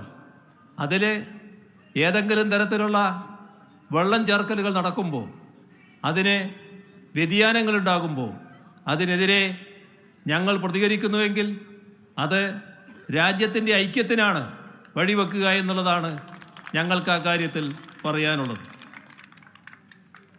ഇടക്കാല ബജറ്റിൽ ഉൾപ്പെടെ രാജ്യത്തെ സാധാരണക്കാർക്കും പാവപ്പെട്ടവർക്കും വേണ്ടി തങ്ങളൊന്നും ചെയ്യാൻ ഉദ്ദേശിക്കുന്നില്ല എന്നാണ് യൂണിയൻ സർക്കാർ വ്യക്തമാക്കിയിട്ടുള്ളത്. എന്നാൽ ജനങ്ങളുടെ സുഖവും ക്ഷേമവും ഉറപ്പുവരുത്താൻ പ്രതിജ്ഞാബദ്ധതയുള്ളവരെന്ന നിലക്ക് നമുക്ക് സംസ്ഥാന സർക്കാരുകൾക്ക് അത്തരത്തിലൊരു മനുഷ്യത്വ വിരുദ്ധ സമീപനം കൈക്കൊള്ളാൻ കഴിയുകയില്ല. ഓരോ സംസ്ഥാനത്തിൻ്റെയും അവസ്ഥ പരിശോധിച്ചാൽ ഈ കാര്യം മനസ്സിലാക്കാൻ കഴിയും. വലിയ തോതിൽ കേന്ദ്ര സർക്കാർ സഹായം നൽകുന്ന തൻകുഞ്ഞുങ്ങളായി കണക്കാക്കുന്ന സംസ്ഥാനങ്ങളുടെ പൊതുവായ പുരോഗതി എന്താണ് എന്ന് പരിശോധിക്കുമ്പോൾ അവിടുത്തെ ജനങ്ങളുടെ ജീവിത നിലവാരം എങ്ങനെ പുറകോട്ട് പോകുന്നു എന്നത് കാണാൻ കഴിയും. നമുക്ക് അർഹതപ്പെട്ടത് നേടിയെടുക്കാനായി പോരാടുന്നതിനോടൊപ്പം തന്നെ ജനങ്ങളുടെ ആവശ്യങ്ങൾ നിറവേറ്റാനുള്ള നൂതന മാർഗങ്ങൾ ആരായുകയും വേണം എന്നതാണ് ഞങ്ങൾ കാണുന്നത്. സംസ്ഥാനത്ത് സാമ്പത്തിക വൈഷമ്യമുള്ളത് സംസ്ഥാന സർക്കാരിൻ്റെ കെടുകാര്യസ്ഥത കൊണ്ടാണ് എന്ന് ചിലർ ആക്ഷേപിക്കാൻ തയ്യാറാകുന്നുണ്ട്. പൂർണ്ണമായും സത്യവിരുദ്ധമായ വാദമാണിത്. വൈഷമ്യങ്ങൾക്കിടയിലും ട്രഷറി സമ്പൂർണമായും കേരളത്തിൽ പ്രവർത്തന സജ്ജമാണ്. തനത് വരുമാനം വളരെ ശ്രദ്ധേയമാവിധം ഉയർന്ന ഘട്ടവുമാണിത്. സംസ്ഥാനത്തിൻ്റെ മൊത്തം ചെലവെടുത്താൽ 2020-21 1,31,884 കോടി രൂപയായിരുന്നു. അത് 2020-21.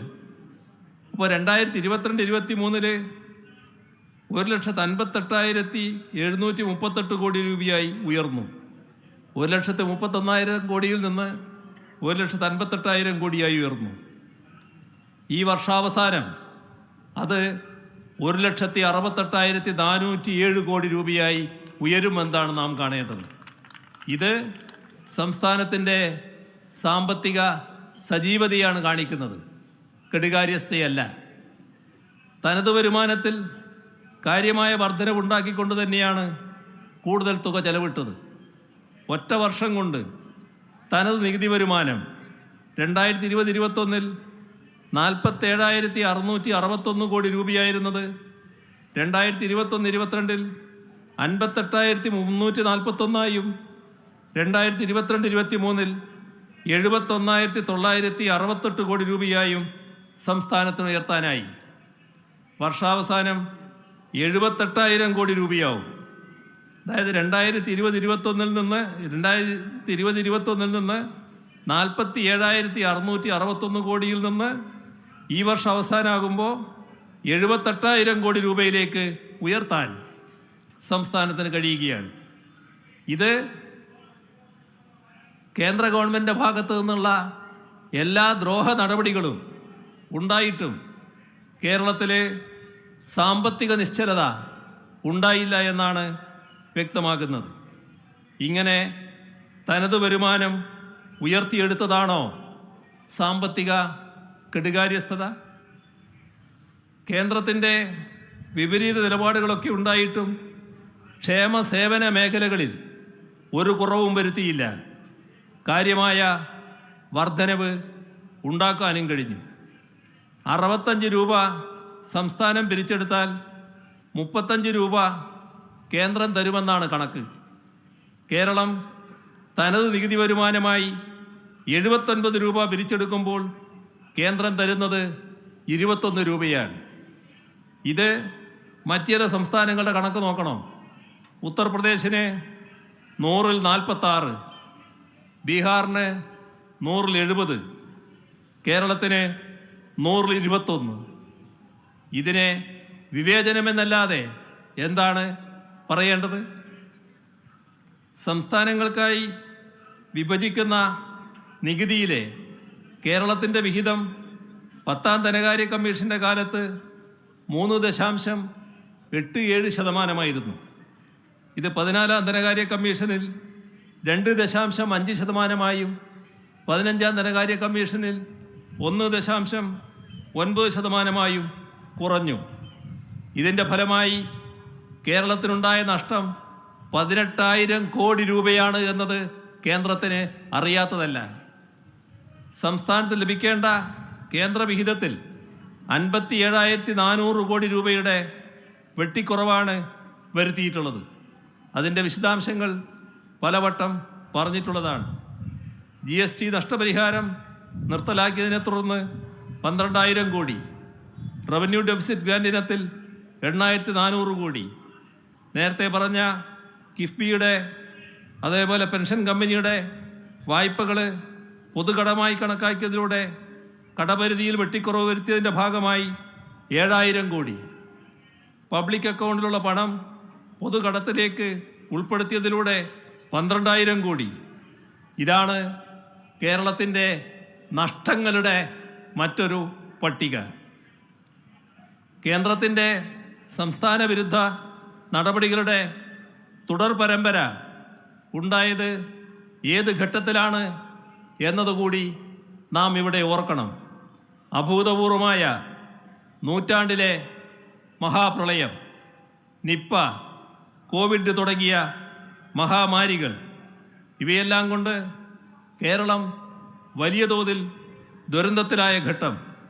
വല്ല വിധേനയും അതിൽ നിന്ന് കരകയറി ഒന്ന് പച്ചപിടിക്കാൻ കേരളം തീവ്ര ശ്രമം നടത്തുമ്പോൾ പ്രത്യേക സഹായത്തിലൂടെ സാധാരണ നിലയിൽ കേന്ദ്രം ആ സംസ്ഥാനത്തെ പിന്തുണയ്ക്കുകയാണ് ചെയ്യേണ്ടത്. എന്നാൽ അതേ ഘട്ടത്തിൽ തന്നെയാണ് ഈ ദ്രോഹ നടപടികളുടെ തുടർച്ച സംസ്ഥാനത്ത് നേരെ ഉണ്ടായത്. എത്ര ക്രൂരമാണിത്! ഇത് ചൂണ്ടിക്കാട്ടുമ്പോൾ രാഷ്ട്രീയ പ്രേരിതം എന്ന് പറയുന്നത് മനുഷ്യത്വമില്ലായ്മ കൊണ്ടാണ് എന്ന് മാത്രമേ പറയാനുള്ളൂ. പ്രതിസന്ധികളുടെ ഘട്ടത്തിലും രാജ്യത്തിന് തന്നെ അഭിമാനകരമായ അനവധി നേട്ടങ്ങൾ കേരളത്തിന് സ്വന്തമാക്കാനായിട്ടുണ്ട്. നീതി ആയോഗിൻ്റെ ദേശീയ മൾട്ടി ഡയമെൻഷൻസ് ദാരിദ്ര്യ സൂചികയിൽ കുറവ് ദാരിദ്ര്യമുള്ള സംസ്ഥാനം. നീതി ആയോഗ് തയ്യാറാക്കിയ സുസ്ഥിര വികസന സൂചികകൾ പ്രകാരം രാജ്യത്ത് ഒന്നാമത്തെ സംസ്ഥാനം. 2021 പബ്ലിക് അഫയേഴ്സ് ഇൻഡെക്സിൽ 1-ാം സ്ഥാനം. കേന്ദ്ര വിദ്യാഭ്യാസ മന്ത്രാലയത്തിൻ്റെ മികവിൻ്റെ സൂചികയിൽ 1-ാം സ്ഥാനം. നീതി ആയോഗിൻ്റെ ആരോഗ്യ സൂചികയിൽ 1-ാം സ്ഥാനം. ഏറ്റവും കൂടുതൽ സൗജന്യ ചികിത്സ നൽകിയ സംസ്ഥാനത്തിനുള്ള കേന്ദ്ര സർക്കാരിൻ്റെ ആരോഗ്യമന്ത്രൻ പുരസ്കാരം. ഇന്ത്യ ടുഡേ നടത്തിയ ഹാപ്പിനെസ് ഇൻഡെക്സ് സർവേയിൽ 1-ാം സ്ഥാനം തുടങ്ങി അസംഖ്യം നേട്ടങ്ങൾ കഴിഞ്ഞ 8 വർഷക്കാലയളവിൽ കേരളത്തിന് സ്വന്തമാക്കാനായി. കൂടുതൽ മികവിലേക്ക് പോകാൻ കേരളത്തെ സാധാരണഗതിയിൽ യൂണിയൻ സർക്കാർ പിന്താങ്ങിയാണ് വേണ്ടത്. എന്നാൽ അതിനു പകരം ഈ മുന്നേറ്റത്തിന് തടസ്സങ്ങൾ സൃഷ്ടിക്കാനാണ് കേന്ദ്ര സർക്കാർ ശ്രമിക്കുന്നത്. ഞങ്ങൾ എല്ലാ മാർഗങ്ങളും നോക്കി. അതെല്ലാം പരാജയപ്പെട്ടപ്പോഴാണ് ഇത്തരമൊരു പ്രതിഷേധ സമരത്തിൻ്റെ മാർഗം ഞങ്ങൾ സ്വീകരിക്കാൻ നിർബന്ധിതമായത്. നഷ്ടങ്ങളും വിവേചനങ്ങളും ചൂണ്ടിക്കാട്ടി കേന്ദ്രത്തിന് പലവട്ടം കത്തുകൾ അയച്ചു, നേരിട്ട് പോയി സംസാരിച്ചു. സമഗ്രമായ ചിത്രം കേന്ദ്ര ധനമന്ത്രിയടക്കം ധരിപ്പിച്ചു. പ്രധാനമന്ത്രിയടക്കം രേഖാമൂലം ബോധ്യപ്പെടുത്താൻ ശ്രമിച്ചു. 1 വർഷത്തിലേറെയായി നിരന്തരമായി എല്ലാ വഴിക്കും ശ്രമിച്ചിട്ടും കേന്ദ്രത്തിൻ്റെ ഭാഗത്തു നിന്ന് ഒരു പ്രതികരണവുമില്ല. ഇത്തരമൊരു സാഹചര്യത്തിൽ മറ്റൊരു വഴിയുമില്ലാതെയാണ് ഇത്തരമൊരു സമരരംഗത്തേക്ക് കേരളം വന്നത്. സംസ്ഥാനങ്ങളുടെ അധികാരങ്ങൾക്ക് മേൽ നടത്തപ്പെടുന്ന കയ്യേറ്റങ്ങളുമായി ബന്ധപ്പെട്ട് സംസ്ഥാനങ്ങളെ ആകെ പൊതുവായി ബാധിക്കുന്ന കാര്യങ്ങൾ അത് നാം ഒന്നിച്ചു നിന്ന് നേരിടേണ്ടതാണ്, കൈകാര്യം ചെയ്യേണ്ടതാണ് എന്ന് തന്നെയാണ് പറയാനുള്ളത്. ഞാൻ വീണ്ടും ചില കാര്യങ്ങൾ മറ്റുള്ളവർക്ക് കൂടി മനസ്സിലാകുന്ന ഭാഷയിലേക്ക് കടക്കുകയാണ്. The union over states mentality is being reflected in how the governors across opposition-ruled states are functioning.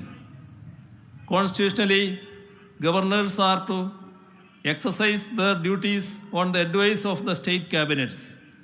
However, we are seeing this phenomena of governors in opposition-ruled states acting at the behest of the powers that appointed them, that is, the union government. We are gathered here in Delhi, where the union government has intruded extensively into the powers of the state government. As you are aware, this has become subject to severe criticism of the Supreme Court. We are all familiar with the case that was filed by the Delhi state government in the Honorable Supreme Court and the verdict of the Constitution bench. However, within days of that landmark judgment, in which the Honorable Chief Justice opined that a constitutionally entrenched and democratically elected government needs to have control over its administration, the union government introduced an ordinance and subsequently passed a bill in the parliament. It proves to us that the union government will go forward with their authoritarian tendencies to any extent to usurp the rights of the states. We have seen gubernatorial excesses in Punjab, West Bengal, Odisha, Telangana, Tamil Nadu, and so on. In many states, including Kerala, we have seen governors trying to overreach their constitutional mandate by meddling with the autonomy of the legislature. Assent to bills passed by legislative assemblies have been indefinitely delayed. In this context, it is to be noted that the Supreme Court did warn the governors that they were playing with the fire. Yet, governors continue to play their political games. Multiple state governments have had to approach the judiciary against such undemocratic high-handedness. Kerala's governor does not have time to spend in Kerala. Mostly he is outside. ഇന്നും ഇവിടെയുണ്ട്. കേരള ഹൗസിൽ ചിലർ ചോദിച്ചു നിങ്ങളെ സമരത്ത് പങ്കെടുക്കാനോ കാണാനോ വന്നതാണ്. If at all he comes to Kerala, he does not have time to read out the entire governor's address in the assembly. But he has time to sit on the road and create a scene. In all opposition-ruled states, there have been instances of chancellors acting as at the behest of their political masters in matters related to universities. Interests and statutes of the states are being sidelined in this regard. Rather than consulting the state governments, even on matters related to state-funded universities, governors have made political interferences as chancellors. In Kerala too, the same is happening. The chancellor, by misusing his powers, is appointing Senate members according to his own whims and fancies in an attempt to usurp the administration of universities and thereby even destroying the academic autonomy of our universities. There are some who alleged that this protest in Delhi is politically motivated. In reality, it is that allegation what is politically motivated. This protest is against the denial of what is rightfully ours. Isn't it a fact that our borrowings have been limited and that our grants have been denied? How is it politically motivated to point it out? It is not just Kerala that is protesting against the political discrimination against states. Karnataka has also come out in protest. They say that they suffered losses to the tune of rupees 1,87,000 crore, a loss that is similar to that of Kerala's. The party that is in power in Karnataka is not the same as the party that is in power in Kerala. Are in state governments run by different political parties having to protest against the same issues? Because it is true that they are facing discrimination. Is this politically motivated? In yesterday's The Hindu newspaper, there is an article written by two independent financial experts. They are not from Kerala. They are from Tamil Nadu. In their article about fiscal federalism, they are proving with the support of authentic data that the union's revenue is spiking while the state's share is plummeting. When they are describing the overall situation of the states in the country, is it politically motivated? When federalism is destroyed, it will cause losses to all the states. On top of that are the politically motivated actions against non-BJP run states. Efforts are on by certain sections to depict the genuine demands of states as an issue of north-south divide. It is totally untrue, unfounded and baseless. Ours is a democratic protest against the undoing of federal structure and the sheer discrimination against the states, irrespective of north-south considerations. However, taking into account the interests of our people and our state, we cannot be quiet.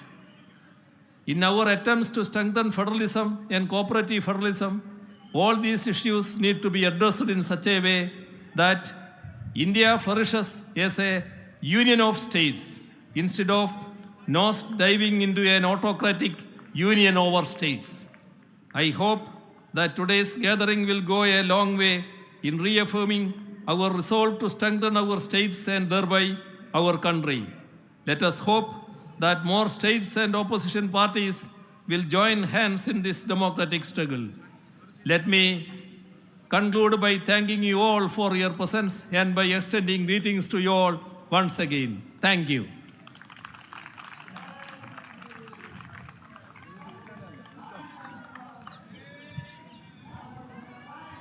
രണ്ട് chief ministers വരുന്നുണ്ട് സംസാരിച്ചാൽ വിടാം.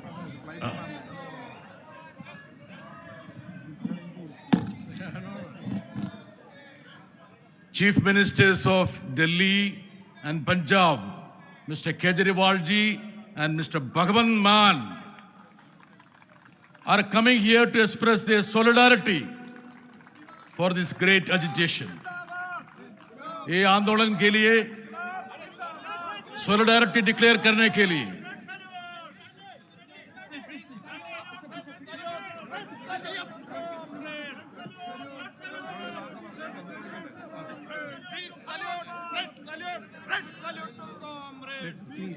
ये ticket के चाहिए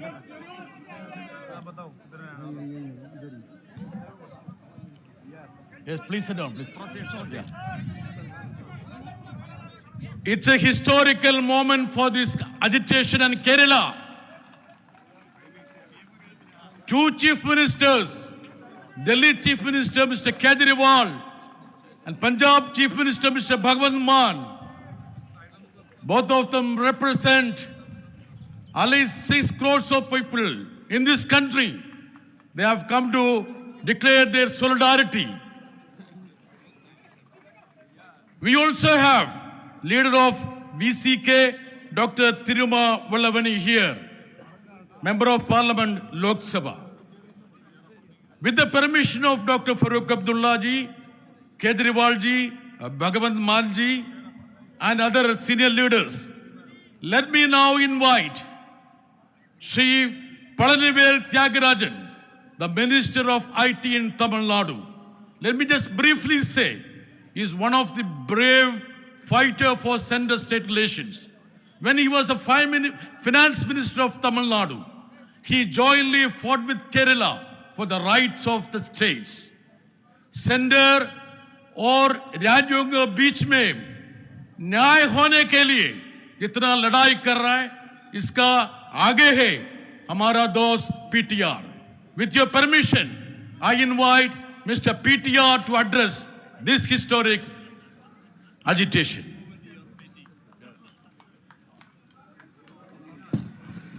Thank you very much for that kind introduction, John Brittis.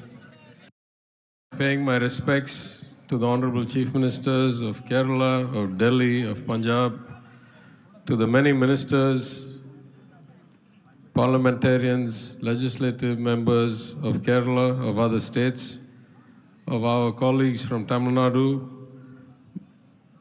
members of parliament, and all of the people gathered here. On behalf of our Chief Minister, Thiru M.K. Stalin, I'm happy to be a part of this vital expression of protest against the unfair, unjust, immoral, and ultimately self-destructive deprivation of funds from opposition states at historically unprecedented levels through hitherto unimaginable means.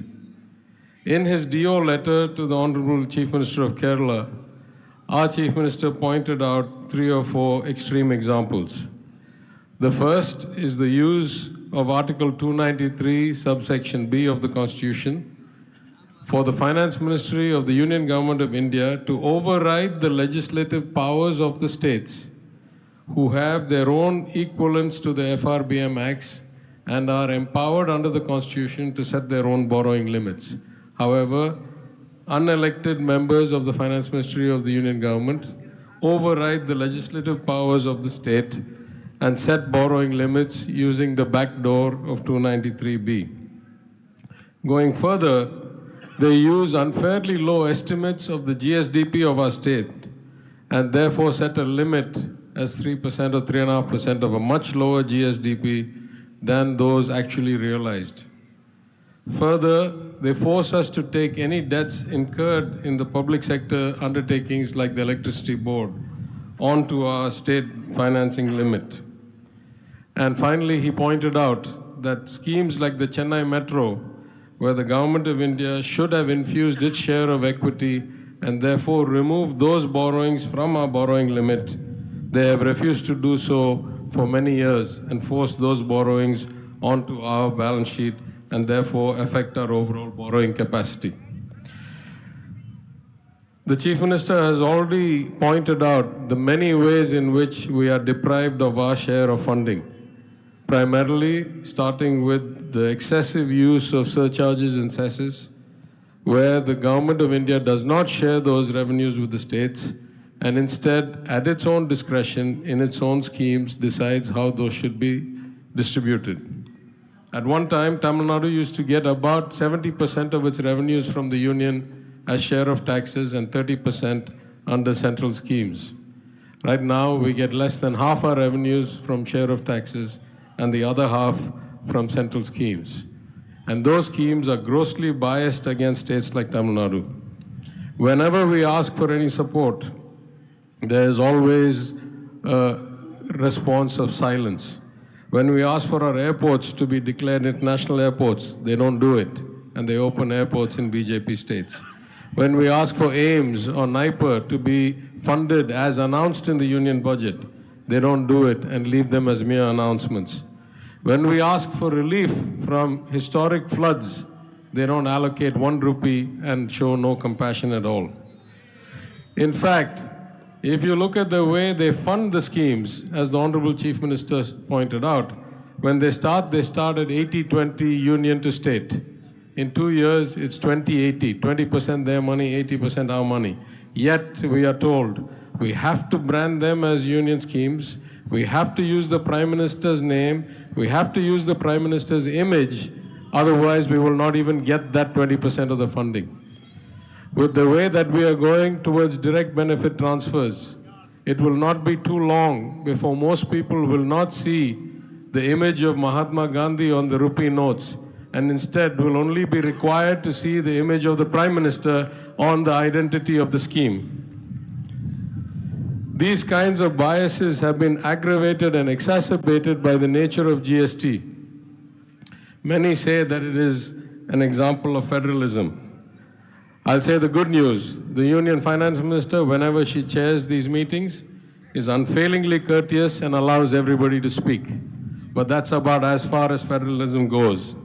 The Union government gets to decide the agenda, it gets to decide the composition of group of ministers, it gets to nominate the chairman, it gets to have every control over the mechanism, and by design has 30% voting rights in a place where you need to have 75% voting to pass any resolution. It can deny any resolution it likes, and for the states to pass any resolution against this union's interest, you will have to get at least 15 or so states lined up to go against the union.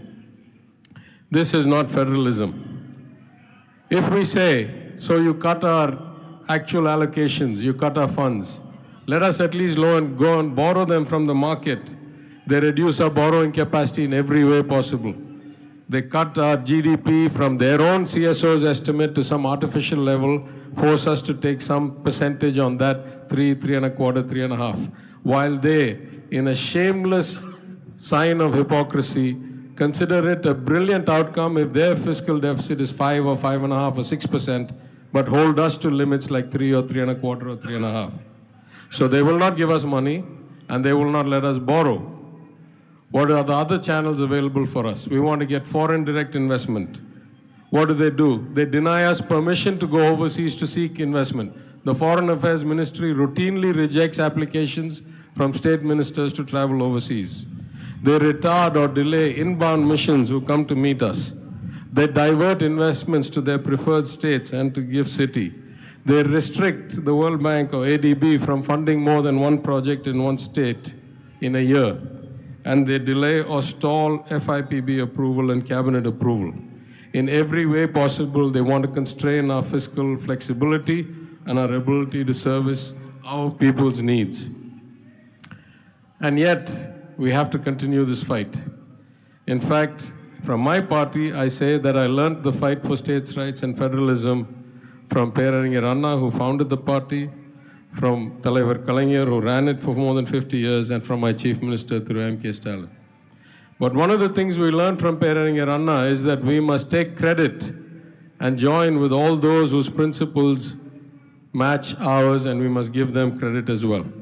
In that sense, I pay respects to our local opposition, Ms. Jayalalitha, who also stood strong for federalism and states' rights.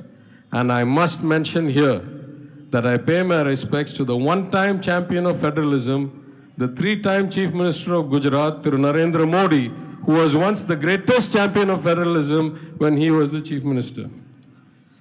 People change, seats change, nothing is permanent.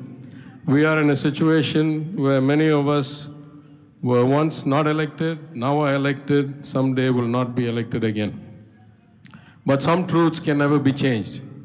The first truth that can never be changed is no matter how much money you take away from some, or no matter how much money you give to others, you simply cannot create growth unless you do three profound things. You cannot do it without inclusive education for all and ensuring that your workforce can compete in a global market. These things are not happening in the BJP states. You cannot do it without having a vibrant democracy that creates a level playing field with strong institutions and draws investment and encourages people to invest. And you cannot do it without having communal harmony and makes it easy for business owners, small enterprises, MSC, to feel like it is a stable place ruled by law and therefore they can take risk to create enterprises. Without that, your oligarchs cannot create sustainable growth for you. So where does that leave us? We keep the good fight. And we must remember that there are three magic values that make us invincible and protect us against all the onslaughts against federalism the pro-authoritarians can bring on us. The first value is our culture of inclusion, of harmony, of self-respect, of social justice, of equal access, and of education as the basis for progress of society. We must protect our culture. Second, we must remember that compassion is the best quality of the governor, not strength, not power. For those who are continuously in a fight, they can keep projecting strength and power. For those of us who have come to serve the people, it is compassion that defines us. It is our ability to protect the weakest and to provide for those most in need. And finally, it is competence that is our value. We must strive to do better every day, even as our resources get cut. We must bring in better advice. We must improve our own execution. The more learned and educated we are, the more we realize we need support from others and the input of brilliant minds. No one is all-knowing. No regime lasts forever. Our job is to stick to our values and hope that someday people start thinking, like me, I am a believer. I believe in God. But I don't believe any man is God. I don't believe any man is all-knowing. I believe that sooner or later all of us will have to vacate our seats. Our job is to hold our values, our culture, our compassion, our competence at the best level and wait for things to change. And that is the way we protect our language, our way of life, our history. Men will come and men will go. Our values and our cultures and our societies will go on strong because we have the right values. Thank you very much for inviting me, and I wish this protest all success. Thank you, PTR, for the great delivery. As he said, no man can be considered as God, and no regime will last. He has to catch the flight. That's why he is taking leave.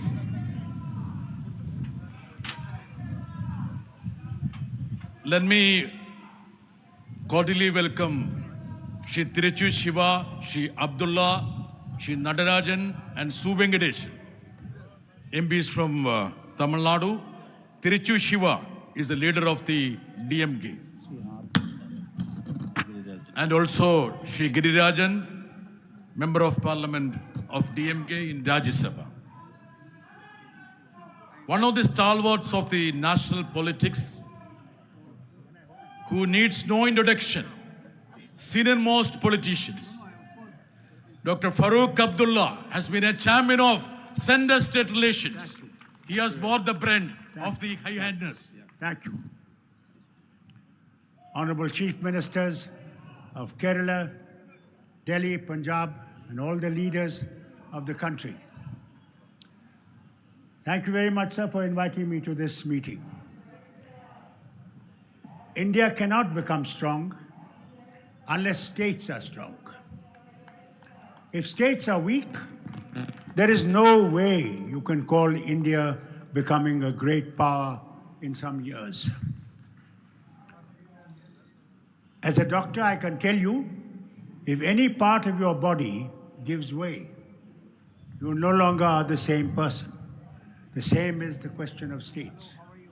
If any state remains behind, India cannot say that we are going to be mighty in some years and we will beat in the next 5 years, we'll be the strongest in the world in every sense. It's not going to happen.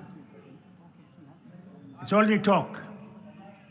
What we need to do in the opposition is to really unite, to fight the forces who are dividing us in every way.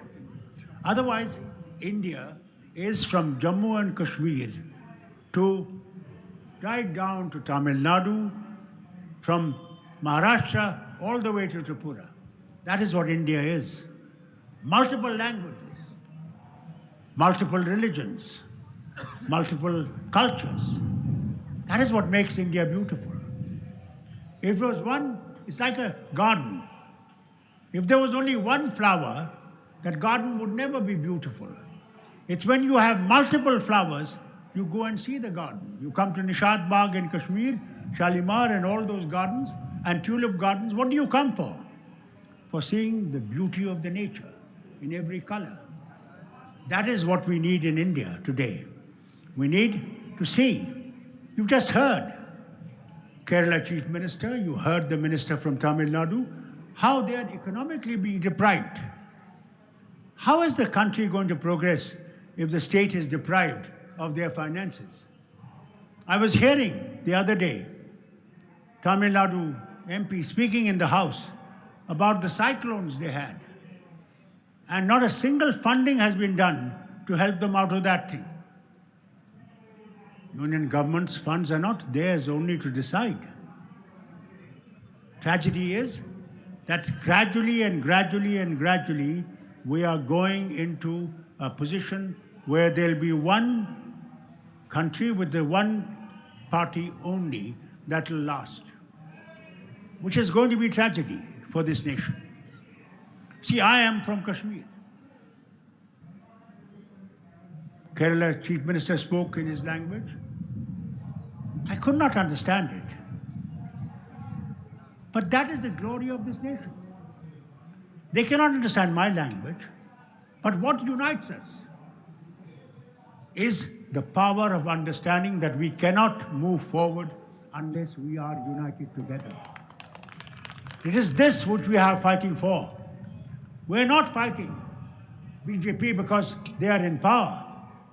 We want our rights, nothing else. We do not want their kingdom. We do not want their power. What we want is what is our right. Don't deprive us of our right. If you're giving aims to other states, why not to Tamil Nadu? Why not to the other states that are not ruled by your party? They have the right also to help people who are poor and can get better treatment. They don't want anything else. If they're deprived, how you think that they will progress? Now look at Jammu and Kashmir. Since '83, from the time of Mrs. Gandhi, when she gave scheduled tribe to Ladakhis, and then gave it to the Gujars and Bakarwals. And she said herself that if the government of Jammu and Kashmir will write to us, we'll give it to also the Pahadis who have got the same situation in the state. It wasn't done till recently. In this house, it was announced that we will give Pahadis the scheduled tribe. Now the trouble is here, which I want our members to know, all these people to know.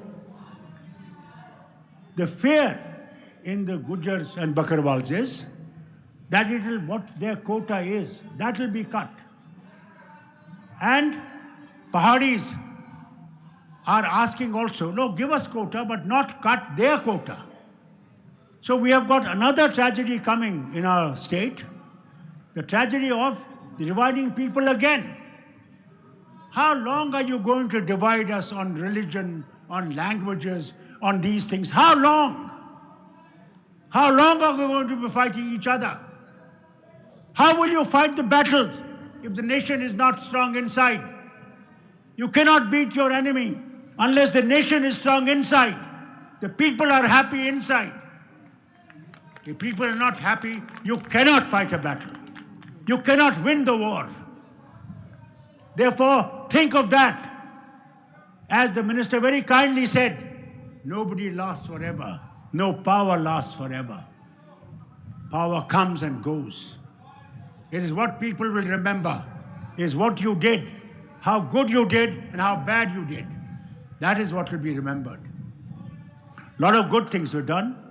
I will not deny that. But then don't take a path where you will bulldoze everything which is good. Every state wants to progress. I am a state which is surrounded by enemies, yet together to fight them.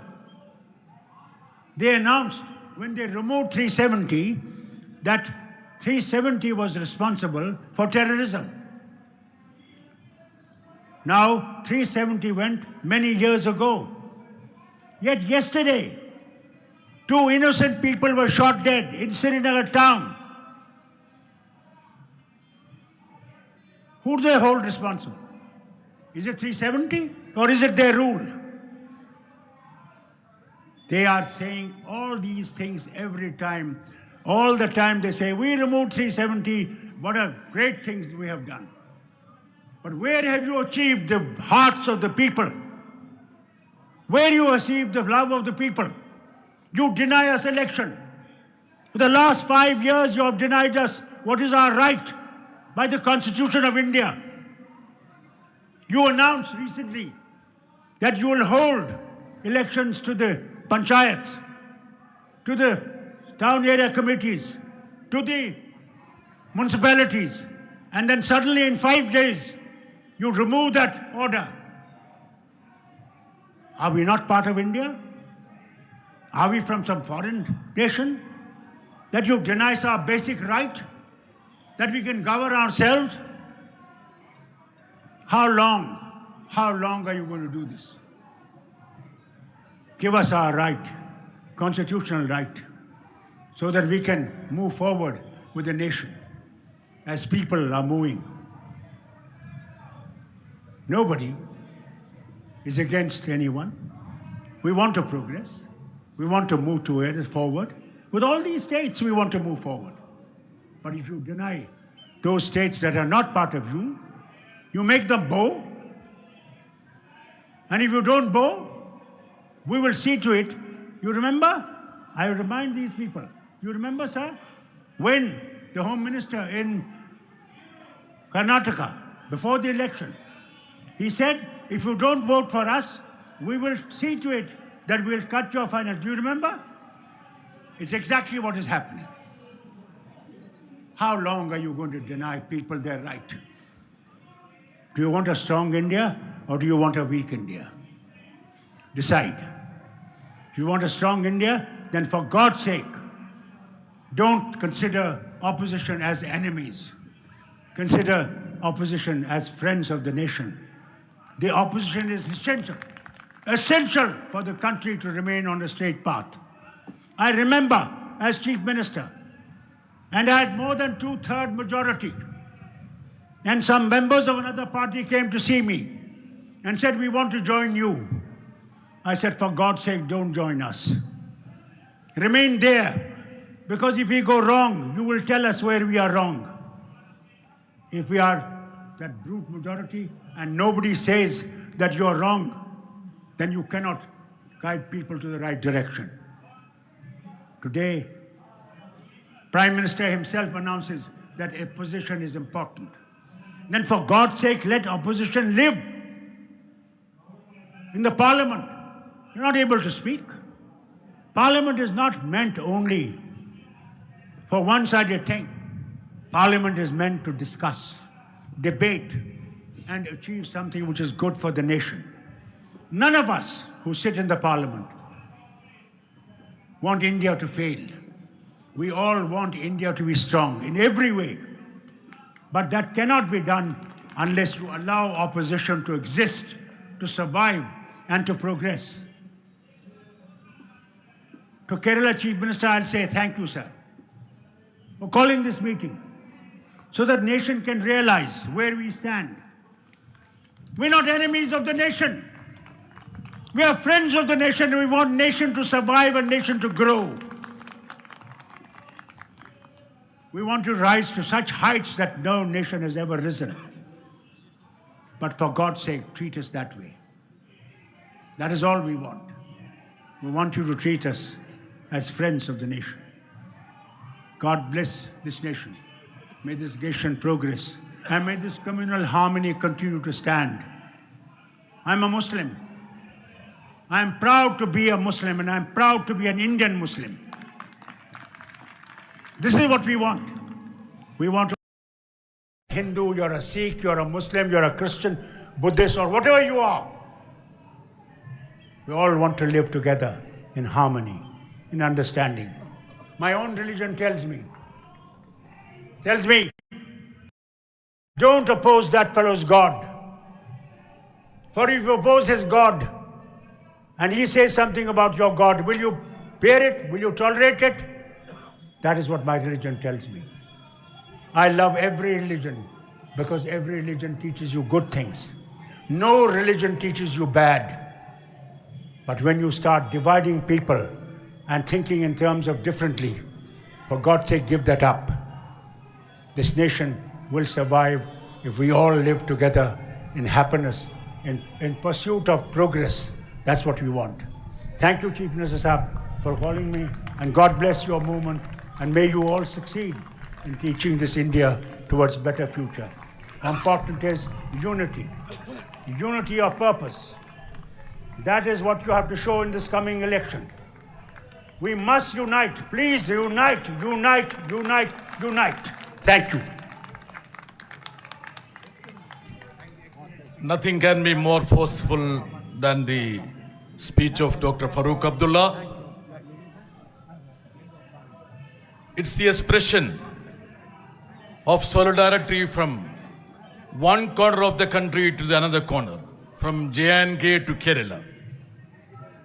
Thank you, Dr. Farooq Abdullah. It's my privilege to invite none other than one of the bravest, valiant fighters of federalism, who has been bearing the brunt of the onslaught of the center, who is being chased by the center agencies just for standing against the atrocities and oppression of the union government. Delhi government has been always supportive of Kerala. And let me invite the brave son of federalism, Shri Kejriwal, to address this gathering.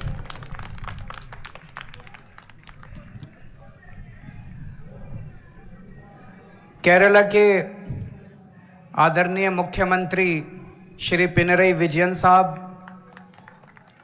Punjab के लोकप्रिय मुख्यमंत्री श्री भगवंत मान साहब, मंच पे मौजूद कई राज्यों के और कई पार्टियों के आज यहाँ पे आए हुए सभी नेतागण और मंत्रीगण, और यहाँ पे आए हुए सभी भाइयों बहनों, आप सब लोगों को मेरा नमस्कार, सबको मेरा प्रणाम। मुझे लगता है आज इस देश को ये दिन भी देखना था। ये जंतर मंतर वो जगह है जहाँ पे इस देश की प्रजा सरकारों के एक्सप्लॉयटेशन से तंग आके यहाँ पे धरने प्रदर्शन करने आती है।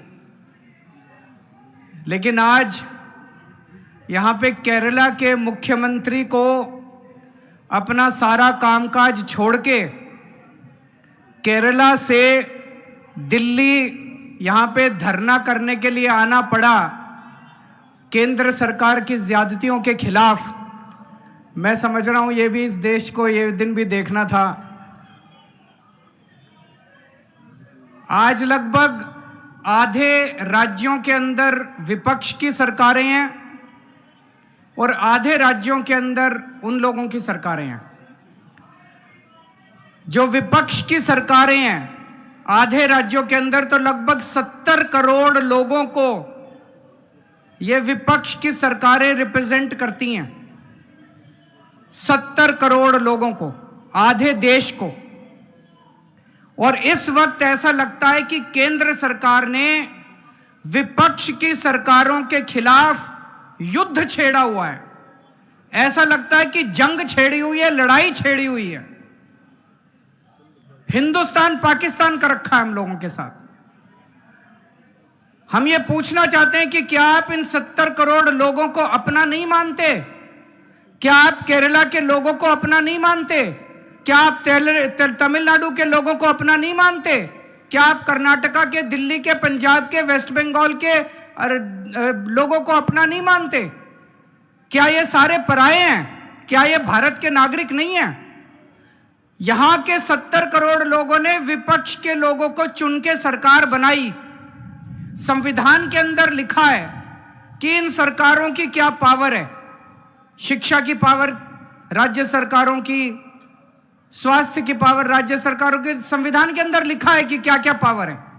आप हमें अपना काम ही नहीं करने देते। सारी विपक्ष की सरकारों को तरह तरह से प्रताड़ित करने के लिए आज केंद्र सरकार सारे हथकंडे अपना रही है। मोटे मोटे तौर पे देखें तो 3 तरह से केंद्र सरकार विपक्ष की सरकारों को तंग कर रही है। सबसे पहला,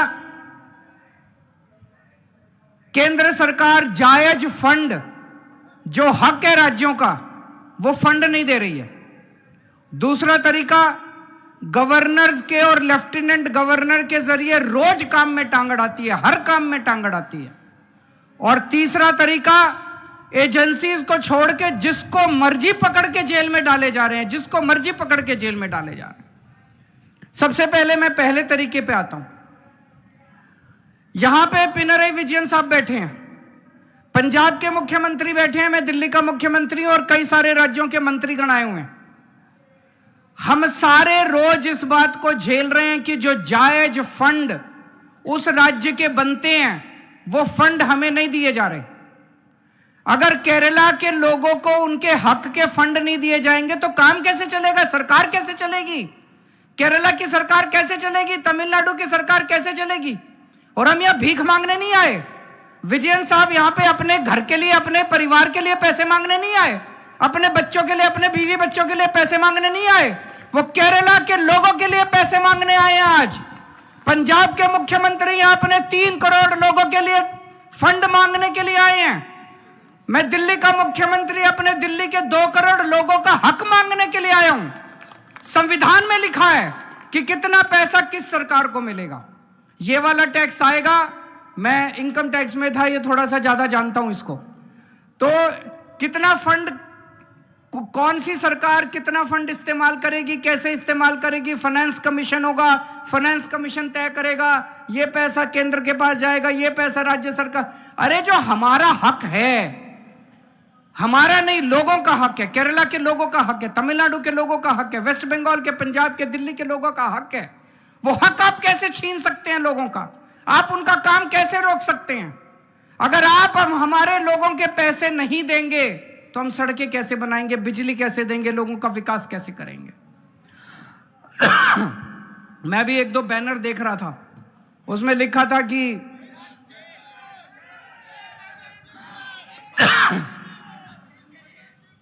केरला के 8400 करोड़ रुपए रोके हुए हैं। और मान साहब से मैं थोड़े दिन पहले बात कर रहा था, पंजाब के भी 8000 करोड़ से ज्यादा फंड रोके हुए हैं। अब एक फंड, अभी पंजाब सरकार थोड़े दिन पहले सुप्रीम कोर्ट में गई कि हमारा पैसा रिलीज नहीं कर रहे। आरडीएफ का पैसा, आरडीएफ लगभग 4-5 हजार करोड़ बनता है, 5500 करोड़ रुपया आरडीएफ का, रूरल डेवलपमेंट फंड का पैसा इस्तेमाल रिलीज नहीं कर रहे। केरल भी गया, सुप्रीम कोर्ट की हेयरिंग अब अगले हफ्ते फिक्स हुई है और तुरंत केंद्र सरकार से फोन आ गया, आइए बैठ के बात करते हैं। तो हम छोटी छोटी बातों के लिए सुप्रीम कोर्ट जाएंगे क्या? ये क्या बदतमीजी है? आप अपना काम क्यों नहीं करते? हम हर चीज के लिए सुप्रीम कोर्ट के पास और भी तो बहुत काम है। सुप्रीम कोर्ट भरा हुआ है केसेस से, जनता के केसेस से। हम अपने फंड लेने के लिए भी, हमें फंड लेने के लिए जंतर मंतर पे आके बैठना पड़ेगा। आप लोगों को जान के ताज्जुब होगा, दिल्ली के लोग मिलके साल में 2 लाख करोड़ रुपए का इनकम टैक्स देते हैं, 2 लाख करोड़। और उस 2 लाख करोड़ में से बदले में दिल्ली के लिए हमें कितना पैसा मिलता है, गेस कर सकते हैं आप लोग? 2 लाख करोड़ रुपए हम केंद्र सरकार को देते हैं दिल्ली के लोग मिलके इनकम टैक्स में, और उस 2 लाख करोड़ में से दिल्ली के लोगों को एक साल में 325 करोड़ रुपए मिलते हैं। इतना तो अंग्रेजों ने भी नहीं लूटा होगा 100 साल में जितना ये लोग लूट रहे हैं। ये तो हद हो गई है। तो कपिल सिब्बल साहब का स्वागत है। दूसरी चीज, गवर्नर्स और लेफ्टिनेंट गवर्नर्स के जरिए ये जिस तरह से सरकारों को तंग कर रहे हैं, संविधान के अंदर साफ साफ लिखा है कि ये हमारे सब्जेक्ट्स हैं।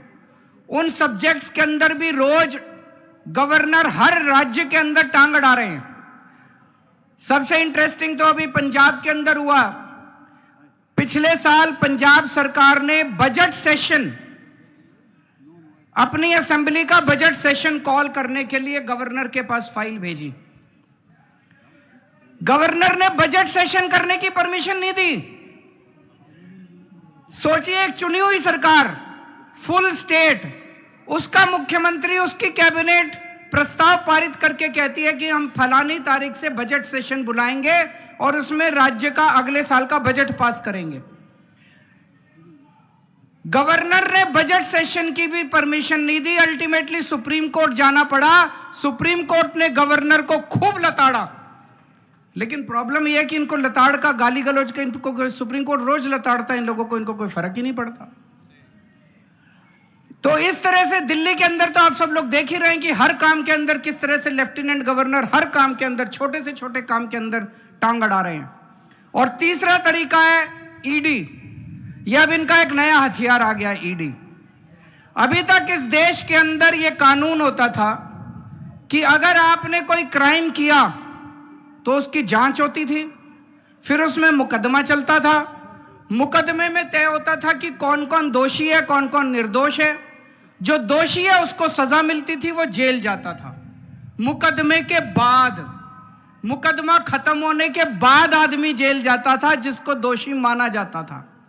अब अब तय कर लेते हैं कि इसको जेल भेजना है, तो उसको पकड़ लेते हैं, उसको जेल में डाल देते हैं। फिर सोचते हैं अब इस पे क्या मुकदमा करें, इस पे क्या केस बनाएं।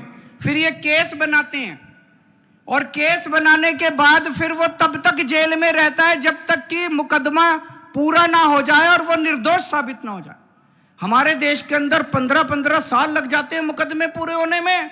तो अब 15-15 साल किसी को भी पकड़ के जेल, यह भी पीएमएलए जो कानून लेके आए उसमें ये लिखा है कि जब तक उस आदमी को, किसी को भी पकड़ के जेल में डाल दो, और जब तक उस आदमी का मुकदमा पूरा नहीं हो जाता, वो निर्दोष साबित नहीं हो जाता, तब तक वो जेल से बाहर नहीं आएगा। ये तो बहुत खतरनाक है। अभी हेमंत सोरेन साहब को इन्होंने जेल में डाल दिया। अभी तक उनके ऊपर कुछ भी साबित नहीं हुआ है, अभी उनके ऊपर मुकदमा नहीं चला है, अभी मुकदमा शुरू भी नहीं हुआ है, अभी जांच चल रही है। लेकिन अगर मुकदमे को 15 साल लगे तो हेमंत सोरेन साहब 15 साल जेल में रहेंगे। और ये तो किसी को भी कर दें, कल मुझे पकड़ के जेल में डाल देंगे, विजयन साहब को पकड़ के जेल में डाल देंगे, स्टालिन साहब को पकड़ के जेल में डाल देंगे, सीतारमैया साहब को पकड़ के जेल में डाल देंगे, सुखविंदर जी को, किसी भी को भी पकड़ के जेल में डाल देंगे और सरकार गिरा देंगे। हेमंत सोरेन साहब को जेल में डाला, उसके बाद 48 घंटे तक ये लोग तोड़ने की कोशिश करते रहे, जेएमएम को तोड़ देते हैं। ये तो भगवान का भला, और जेएमएम वालों का महान है, जेएमएम वाले जो टूटे नहीं इनके सामने। तो ये अब ये किसी भी को भी पकड़ के जेल में डाल देंगे, उसकी सरकार तोड़ देंगे और फिर अपनी सरकार बना लेंगे। ये क्या है? ये क्या चल रहा है इस देश के अंदर? कह रहे हैं केजरीवाल भ्रष्ट है। मैं पूछना चाहता हूं, मैंने दिल्ली में बिजली सस्ती, बिजली फ्री कर दी दिल्ली के अंदर। मध्य प्रदेश में गुजरात में, उत्तर प्रदेश में सबसे महंगी बिजली मिल रही है देश में। तो बिजली फ्री करने वाला चोर है कि बिजली महंगी करने वाला चोर है? दिल्ली में मैंने सबका इलाज मुफ्त कर दिया, चाहे गरीब हो चाहे अमीर हो, सरकारी अस्पताल में चले जाओ, सबका दवा दारू सब फ्री। मध्य प्रदेश में, गुजरात में, उत्तर प्रदेश में चले जाओ, इतना महंगा इलाज, सरकारी अस्पतालों का बेड़ा गर्क कर दिया इन लोगों को। मैं पूछ रहा हूं, लोगों का इलाज फ्री करने वाला चोर है कि लोगों का इलाज महंगा करने वाला चोर है? किसी को भी पकड़ के चोर चोर चोर चोर चिल्लाना चालू कर देते हैं लोग। तो दोस्तों, देश का बहुत बुरा हाल है। मैं विजयन साहब को बहुत बहुत बधाई देना चाहता हूं, उन्होंने आज ये अलख जगाई है, सबको इकट्ठा किया है। ये देश केवल हमारा नहीं है, ये देश 140 करोड़ लोगों का है। और आज मैं बीजेपी वालों को कहना भी चाहता हूं, समय का चक्र घूमता है, समय बड़ा बलवान है, अहंकार मत करो। भगवान ना करे कल समय का चक्र जब घूमेगा और तुम इधर होगे और हम उधर होंगे, कहीं ऐसा ना हो कि यही कानून तुमको खाने के लिए दौड़े उसके बाद। जय हिंद।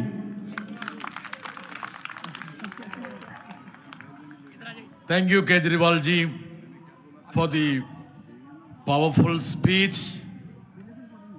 സർക്കാരുകളെ അട്ടിമറിക്കാൻ കുതിരക്കച്ചവടം മാത്രം പോരാതെ വരുമ്പോൾ മുഖ്യമന്ത്രിമാരെയും നേതാക്കന്മാരെയും പിടിച്ച് ജയിലിലിടുന്നൊരു പുതിയ രീതിയിലേക്ക് രാജ്യത്തിൻ്റെ രാഷ്ട്രീയം മാറിയിരിക്കുകയാണെന്നാണ് ശ്രീ കേജ്രിവാൾ പറഞ്ഞത്. അദ്ദേഹം അവസാനം പറഞ്ഞ വാചകം വളരെ പ്രസക്തമാണ്. സമയം മുമ്പോട്ട് പോയിക്കൊണ്ടിരിക്കുകയാണ്. ഇപ്പുറത്തുള്ളവർ അപ്പുറത്തേക്ക് വരും, ഞങ്ങൾ അപ്പുറത്ത് വരുമ്പോൾ എന്തായിരിക്കും ഇന്ത്യൻ രാഷ്ട്രീയമെന്ന് കാണിച്ചു കൊടുക്കാമെന്ന് പറഞ്ഞു.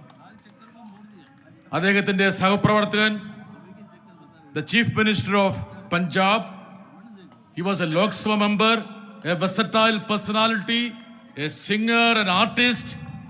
He succeeded in making the governor to run away from Punjab. The valiant fighter, Bhagwant Mann. बहुत बहुत धन्यवाद। सबसे पहले honourable chief minister of Kerala Shri Vijayan ji, मैं उनका बहुत धन्यवाद करता हूं कि उन्होंने आज संविधान को बचाने के लिए, डेमोक्रेसी को बचाने के लिए, फेडरल स्ट्रक्चर को बचाने के लिए एक पहल की है। हम सबको यहाँ बुलाया है। हमारे लिए, हमारी पार्टी के लिए ये जगह बेगानी नहीं है। हमारी पार्टी पैदा ही यहाँ से हुई थी, जंतर मंतर से। तो जैसा कि हमारे पार्टी के नेशनल कन्वीनर और क्रांतिकारी नेता श्री अरविंद केजरीवाल साहब ने कहा कि ये दिन भी देखना था कि मुख्यमंत्री बनने के बाद भी यहाँ आना पड़ रहा है। हमें अपने अपने सेक्रेटरीट में होना चाहिए था, हमें अपने अपने ऑफिसेज में होना चाहिए था। पॉलिसीज, बजट के दिन चल रहे हैं, बजट बना रहे होते हम लोग, अब कहां इनसे अपने हक मांगने के लिए हमें जंतर मंतर पे आना पड़ रहा है। देश को बचाने के लिए हम सबका एक रहना बहुत जरूरी है।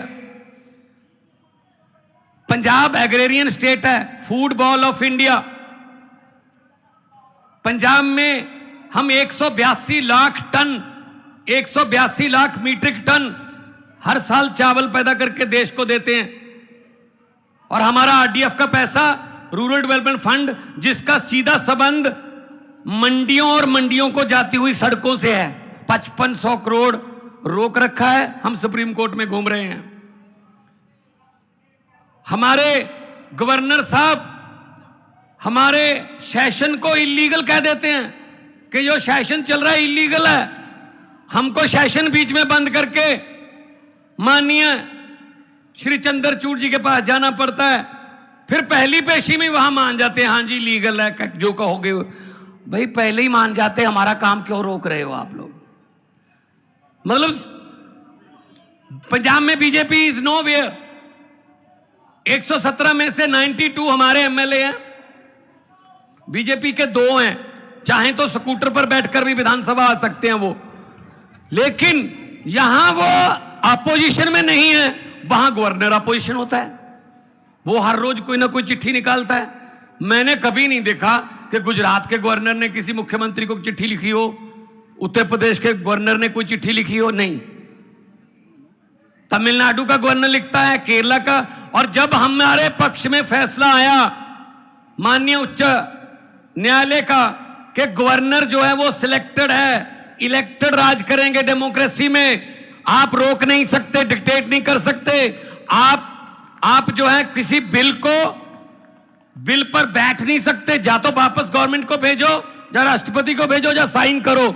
यही चीज लेके केरला की सरकार वहां गई सुप्रीम कोर्ट में। सुप्रीम कोर्ट ने क्या कहा कि हमने परसों, जब इनके वकील को कहा कि परसों हमने पंजाब का एक फैसला दिया था, वो पढ़ के मेरे पास अगले हफ्ते आ जाना, अगले हफ्ते उनका पढ़ लिया, यही फैसला केरला में लागू होगा। हमें सुप्रीम कोर्ट में बात में सुप्रीम कोर्ट में जाना पड़ रहा है। अभी आपने देखा होगा डेमोक्रेसी का हाल चंडीगढ़ में, 36 पार्षद हैं, उसमें इंडिया अलायंस के 20 हैं, इनके 16 हैं, including member parliament of Chandigarh. तो इनके 16 के 16 ठीक उन्होंने वोट डाला, लेकिन हमारे 20 में से 8 को इनवैलिड वोट कर दिया कि इनका वोट गलत डाला हुआ, इनको वोट नहीं डालना आता, इन्होंने मोहर अच्छे से नहीं लगाई। अरे भाई, वो पहली बार मोहर नहीं लगा रहे थे, हर साल चुनाव होता है, चौथी पांचवी बार लगा रहे थे। लेकिन जब वीडियो सा फिर सुप्रीम कोर्ट जाना पड़ा, जब सुप्रीम कोर्ट ने देखा, सबने देखा कैसे वोटों की गिनती हो रही थी, ऐसे वो प्रिजाइडिंग अफसर, ये किधर रखो, बीजेपी वालों के काम है, इधर रख देता हूं, फिर ये वाली, चलो ये वाली भी इधर ही रख देता हूं, थोड़ा इनको बढ़ाना, ऐसे आप मीडिया खड़ा है, ये बात ध्यान से सुन लेना और टेलीकास्ट कर देना अगर आपके मालिक माने तो। 36 वोट गिनने में 8 वोट कैंसिल कर दिए, ऑलमोस्ट 25% वोटों का घोटाला हो गया। मात्र 36 वोट गिनने में 25% वोटों का घोटाला कर गए। अभी मई जून में 90 करोड़ वोट गिनने हैं, चिंता इस बात की है उसमें क्या करेंगे ये। 36 वोट नहीं गिन रहे। एक 10 बाई 10 किलोमीटर का शहर है चंडीगढ़, वो हार नहीं सकते, बर्दाश्त नहीं होती हार। लेकिन पूरे देश में क्या होगा, चिंता इस बात की है। तो पंजाब अपने हक मांग रहा है, किसानों को एमएसपी का वादा करके। जब किसान आए यहां पर, पूरी दुनिया में उसकी चर्चा हुई, बड़ा आंदोलन था, पूरे देश से किसान आए, तो क्या कहा, एक दिन अचानक से प्रकट होके, एक साल बैठे रहे, 750 किसान उनकी मौत हो गई, और एक दिन अचानक से साल बाद प्रकट होके साहब बोल रहे हैं मेरी तपस्या में कोई कमी रह गई होगी, मैं ये कानून वापस लेता हूं।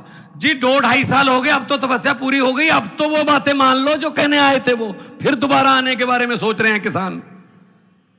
किसी को भी ये ऐसे निकाल के फेंक दो, किसी के भी फंड रोक दो, और कुछ फंड ऐसे हैं जिसमें कहते हैं मोदी की फोटो लगाओ तो हम देंगे। मैंने कहा यार ये क्या, मतलब क्या है ये, मजाक है, फोटो लगाओ।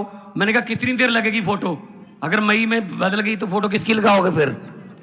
और देखो ये कितना नफरत करते हैं। पंजाब कुर्बानियों का स्टेट है, 90% कुर्बानियां देश की आजादी के लिए पंजाबियों की हैं।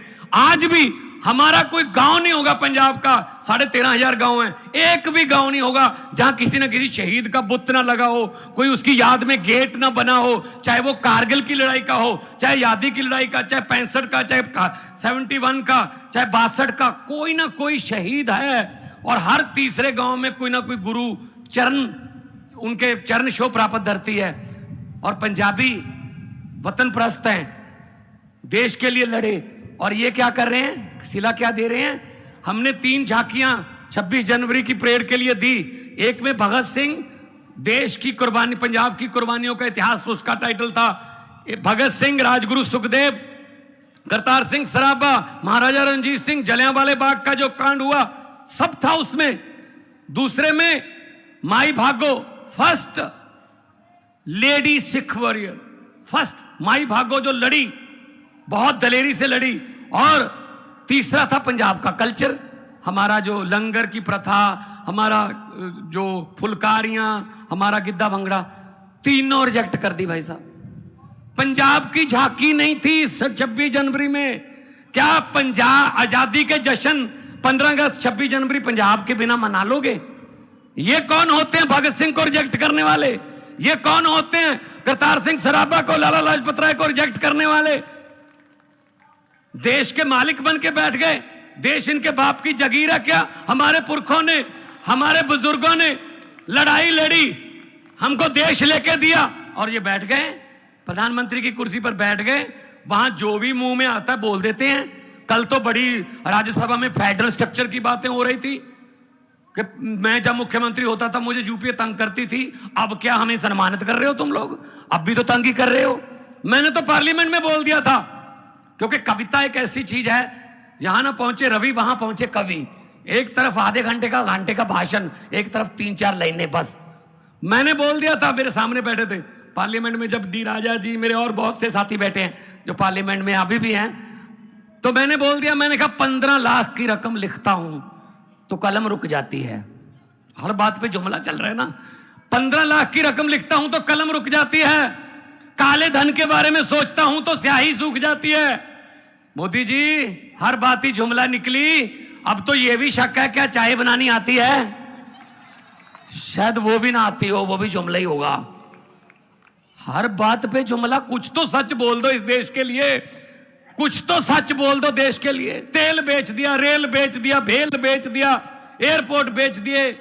जैसा कि कहा जा रहा था कि केरला में हम कहते हैं इंटरनेशनल एयरपोर्ट कर दो, नहीं कर रहे, ऐसे में हमारे साथ कर रहे हैं। मोहाली और अमृतसर को इंटरनेशनल कर दो, पूरी दुनिया में पंजाबी बसते हैं, हमें दिल्ली का सफर आना जाना जो है कम हो जाएगा, नहीं करते। अपने बंदों को दे रखे हैं सारा कुछ। लेकिन हम यहां, जैसा कि अरविंद केजरीवाल साहब कह रहे थे, हम भीख मांगने नहीं आए, हम अपना हक मांगने आए हैं। हमारा जीएसटी का पैसा, हमारा एनएचएम का पैसा, हमारा आरडीएफ का पैसा और स्कीमों का पैसा रोक रखा है। ऐसे ऐसे आप दरियाओं को रोक नहीं सकते। दरिया अपना रास्ता खुद बनाते हैं, दरिया अपना रास्ता खुद बनाते हैं। जब मैंने कहा कि कोई बात नहीं, आप झांकी पंजाब की मत दिखाओ, मैंने 10 सेट बना लिए उसके, पूरे पंजाब में दिखाऊंगा मैंने कहा, और लोगों से पूछूंगा ये रिएक्ट होने वाली हैं? कौन है ये रिएक्ट करने वाले? कोई दफ्तर में बैठे बाबू, उनको क्या पता भगत सिंह की कुर्बानियां क्या थी? भगत सिंह ने लिखा था कि इश्क करना सबका पैदाइशी हक है, इश्क करना सबका पैदाइशी हक है, क्यों ना इस बार वतन की सरजमी को महबूब बना लिया जाए। वो कुर्बानियां करने वाले लोगों को ये रिजेक्ट कर रहे हैं। कौन होते हैं ये?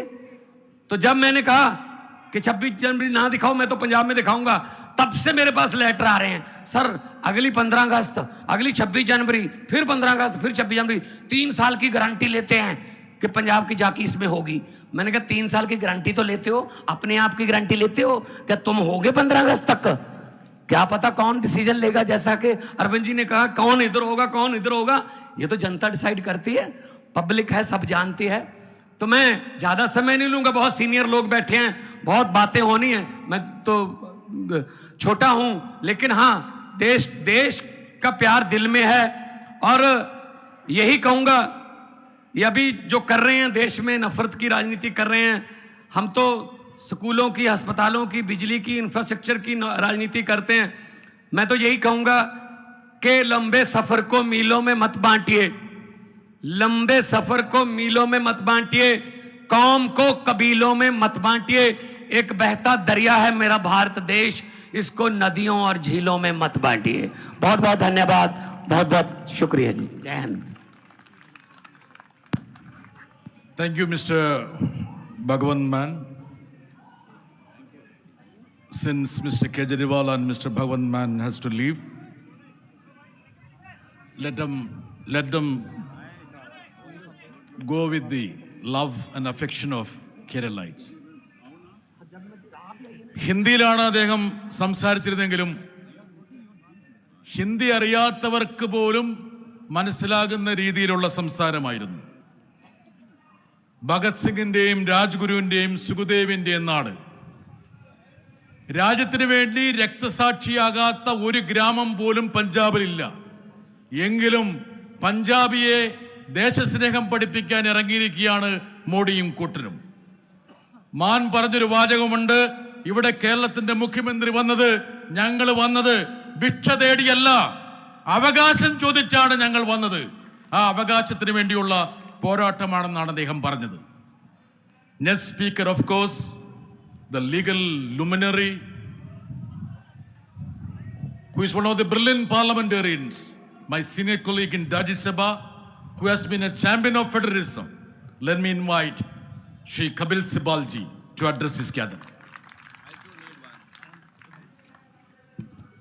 सबसे पहले तो विजयन जी शुक्रिया कि आपने मुझे यहाँ आने की अनुमति दी. संघीय ढांचा की बात हो रही है, मैं ज़्यादा वक्त नहीं लूँगा, लेकिन आपको समझाना चाहता हूँ कि संघीय ढांचा कैसे तोड़ा जा रहा है, हमारा फेडरलिज्म कैसे तोड़ा जा रहा है. इसकी शुरुआत कुछ बरसों पहले हुई जब पार्लियामेंट में इलेक्टरल बॉन्ड की नीति लाई गई. शायद आप लोगों को मालूम नहीं है कि इलेक्टरल बॉन्ड है क्या. कोई भी देश का उद्योगपति या कोई भी देश का ऐसा शख्स जिसने बाहर पैसा रखा हो, वो पैसा यहाँ ला सकता है और एक इलेक्टरल बॉन्ड द्वारा किसी भी राजनीतिक दल को दे सकता है.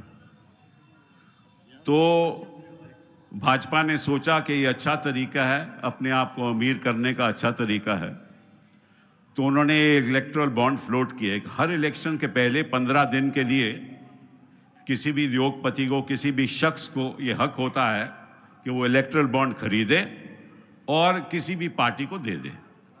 लेकिन उसके लिए उसको एक रक्षा मिलती है. रक्षा ये है कि उसका नाम किसी को पता नहीं होता. तो जब इलेक्टरल बॉन्ड खरीदा जाता है और पार्टी को जाता है, पार्टी को भी नहीं मालूम होता कि किसके नाम पे बॉन्ड आया है, तो पैसा उनके अकाउंट में चला जाता है और अकाउंट में चला जाता है. ऐसे ही भाजपा ने लगभग 5,000 करोड़ इकट्ठा किया पिछले कुछ सालों में. 5,000 करोड़. तो जब ये मामला सुप्रीम कोर्ट में आया तो मैंने इनसे पूछा कि भाई ये इलेक्टरल बॉन्ड जो है, जो पैसा 5,000 करोड़ का आता है, ये इलेक्शन में इस्तेमाल होता है? कोई जवाब नहीं था, क्योंकि आपको मालूम है कि अगर एमपी की इलेक्शन लड़नी हो तो आप 95 लाख से ज़्यादा खर्च नहीं कर सकते, और अगर एमएलए की इलेक्शन लड़नी हो तो 45 लाख से ज़्यादा नहीं खर्च कर सकते. तो जो 95 लाख होता है वो तो वाइट पैसा होगा ना, वो तो काला धन नहीं होगा, तो वो तो कैंडिडेट को दिखाना पड़ेगा. तो ये जो 5 लाख करोड़ इकट्ठा किया इन्होंने, ये इलेक्शन के लिए नहीं इकट्ठा किया, और ना कि इसकी जिम्मेदारी है कि दिखाएं इलेक्शन कमीशन को कि हमने फंड इलेक्शन में खर्चा. तो ये तो इनकी संपत्ति में चले गया. फिर उसके बाद क्या हुआ, जब सरकारें गिरानी होती हैं ना, तो ये फंड वहाँ इस्तेमाल होता है. ये फंड वहाँ इस्तेमाल होता है. आप महाराष्ट्र में सरकार गिरा दो, कैसे गिराओगे? जब तक कोई किसी को फायदा ना हो, वो कैसे गिरेगी सरकार? और अगर आप कहीं और सरकार, मतलब कि इन्होंने 6-7 सरकारें ऐसे गिरा दी. विश्व में कैसा कोई ऐसा देश नहीं है जहां गिनी चुनी सरकारें जो जनता ने भेजी हो उसको गिरा दिया जाए, क्योंकि आप डिफेक्शन के द्वारा पैसे देके आप सरकार गिरा दो. कोई उदाहरण है दुनिया में? कोई उदाहरण नहीं है. फिर इन्होंने 5,000 करोड़ से क्या किया, सारे अपने आरएसएस के दफ्तर बनवा दिए. सारे आरएसएस के दफ्तर इस 5,000 करोड़ से बने हैं. आगे क्या किया, अपने दफ्तर बना लिए, जमीनें खरीद ली, जमीनें अपने हक में कर ली, और सारा हिंदुस्तान का जो इनका बीजेपी के नेटवर्क है ना, इंटरनेट नेटवर्क है, ये 5,000 करोड़ से आया है. तो आप किसी भी पार्टी को 5,000 करोड़ मिल जाए, वो कुछ भी कर सकता है उसके साथ.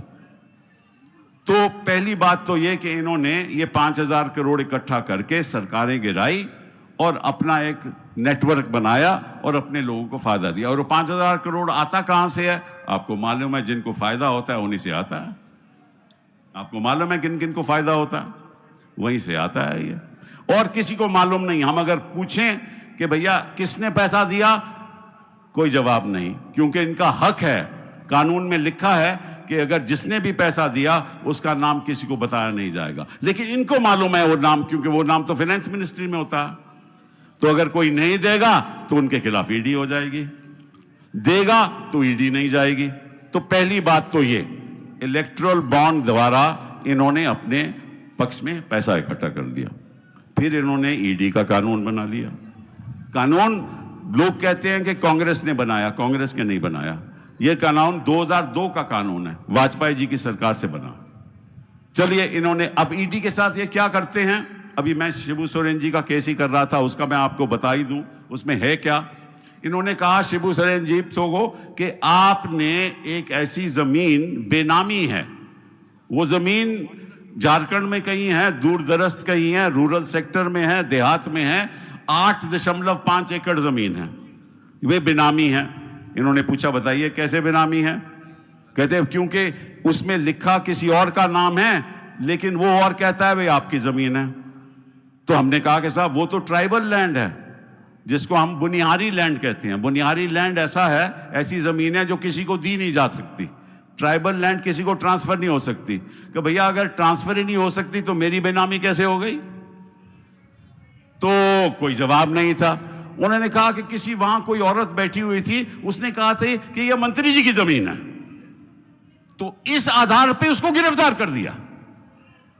इसी आधार पे उसने कहा कि साहब मैंने सारी जो भी मेरे पास जमीनें हैं, मैंने सारे उसके सब इनकम टैक्स तो बता रखा है, और मैंने 2007 के बाद कोई जमीन ही नहीं खरीदी। ये जमीन 2009 की है, और एफआईआर कब फाइल हुआ है 2024 में।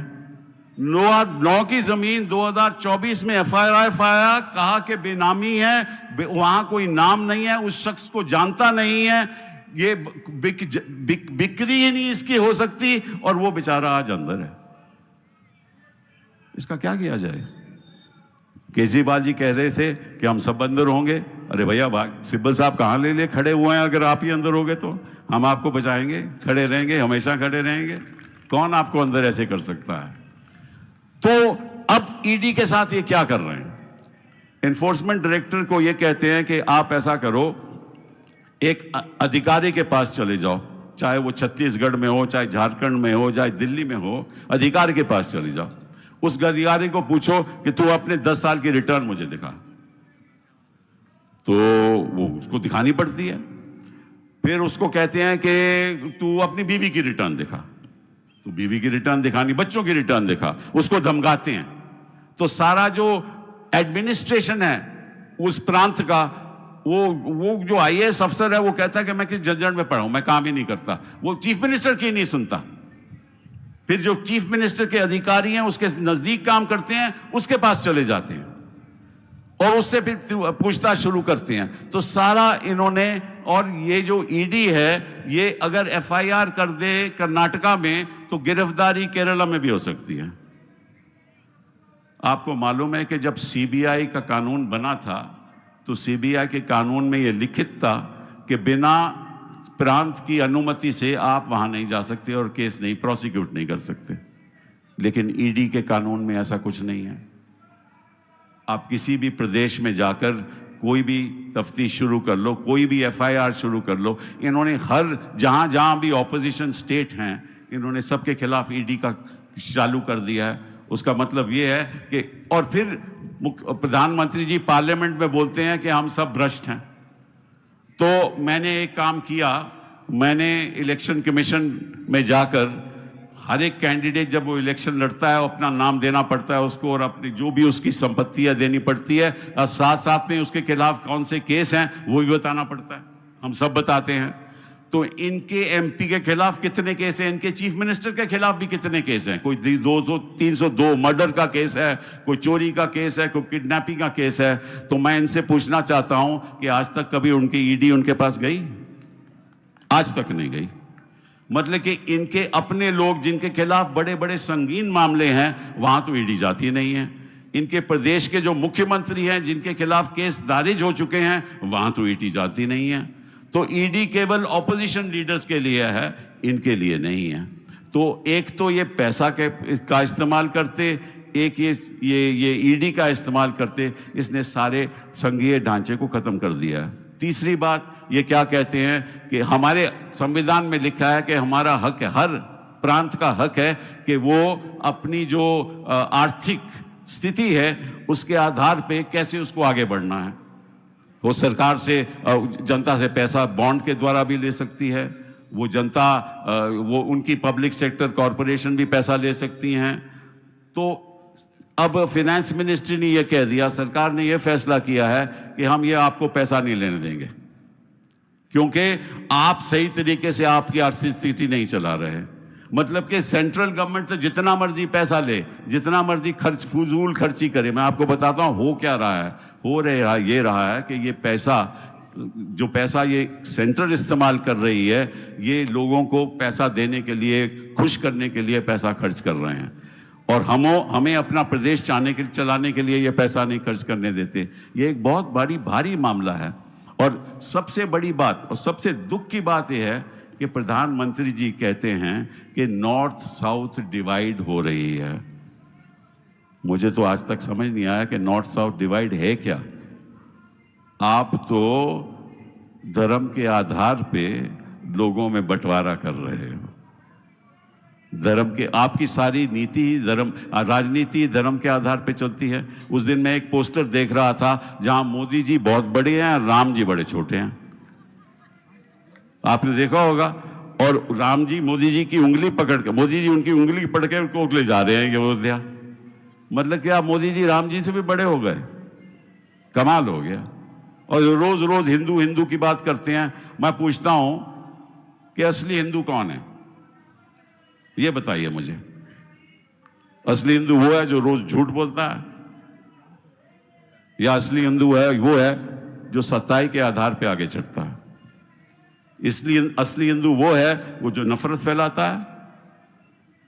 असली हिंदू वो है एक दूसरे को जो गले लगाता है। असली हिंदू तो वो है ना। असली हिंदू वो है कि या इंसान का बंटवारा करता है, वो असली हिंदू नहीं है। असली हिंदू वो है जो जब किसी दलित को मारा जाए तो कानून की कार्रवाई नहीं होती, वो असली हिंदू है। क्या असली हिंदू वो है जो किसी को बोले कि ये तू बोल, नहीं बोलेगा तो हम तुझे मारेंगे? क्या वो असली हिंदू है? मैं पूछना चाहता हूं मोदी जी से कि आप बताइए कि असली हिंदू कौन। एक दिन आप वर्णन कर दीजिए कि असली हिंदू कौन है। और मैं सच कहूंगा कि अगर जिस दिन उन्होंने ये बता दिया तो आपको पता चल जाएगा कि असली हिंदू हम हैं जो नफरत की राजनीति नहीं करते, जो भाईचारा की राजनीति करते हैं। खून तो सभी का था ना जो बहा था जब भारत स्वतंत्र हुआ। खून का रंग तो अलग नहीं होता। खून का कभी रंग अलग हुआ?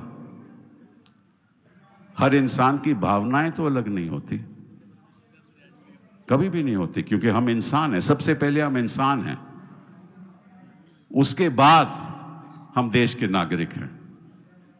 और अगर हम इंसानियत ही भूल जाओगे तो आप कैसे देश चलाओगे? हाँ, आप इलेक्शन जीत सकते हो, एक बार 2 बार जीत सकते हो, लेकिन जब तक देश आगे नहीं बढ़ेगा, देश की प्रगति नहीं होगी, सबको साथ लेकर नहीं चलोगे, तो ये देश विकसित भारत कैसे होगा जिसके आप सपने दिखाते हो कि 2047 में विकसित भारत हो जाएगा? कौन से विकसित भारत की बात कर रहे हो? ये कहते हैं कि देखिए हमने लोगों के लिए क्या किया, बहुत कुछ किया हमने, ये जनधन स्कीम चला दी हमने, इतना गेहूं दे दिया, इतने चावल दे दिए, सब कुछ दे दिया। मैं इनसे पूछना चाहता हूं, ये आपने दिया?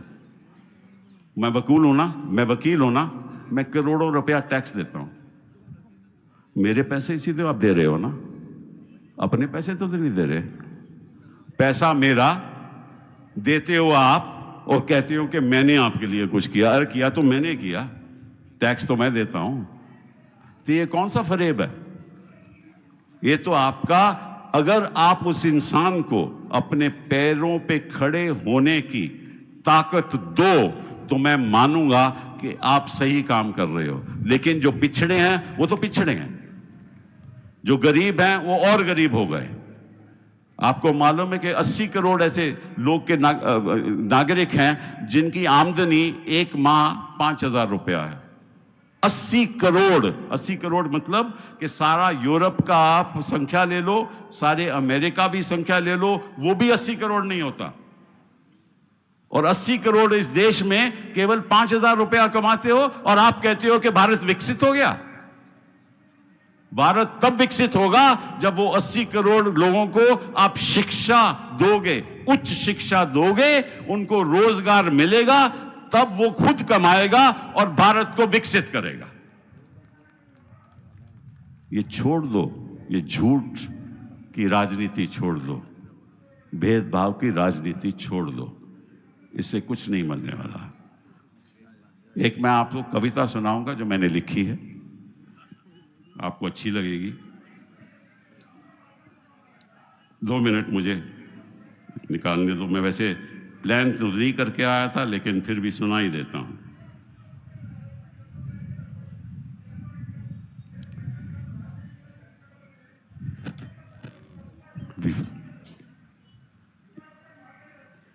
ये इनके लिए, मोदी जी के लिए है।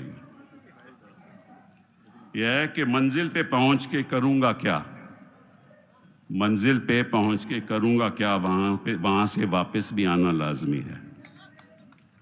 मंजिल पे पहुंच के करूंगा क्या, वहां से वापस भी आना लाजमी है। ऐसा नशा के छोड़कर करूंगा क्या, मैं खाने का दोस्ताना लाजमी है। दूर होकर भी बता करूंगा क्या, तेरे शहर में घर बसाना लाजमी है। अपना बना के तूने अब ठुकरा दिया, अपना बना के तूने अब ठुकरा दिया, फिर भी तुझको अपना बनाना लाजमी है।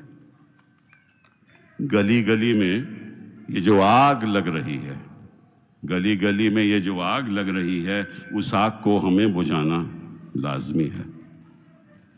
खुदा के वास्ते इस दहशती को छोड़ दे तू, खुदा के वास्ते इस दहशती को छोड़ दे तू, ये गुलिस्तां उजाड़ना क्या लाजमी है।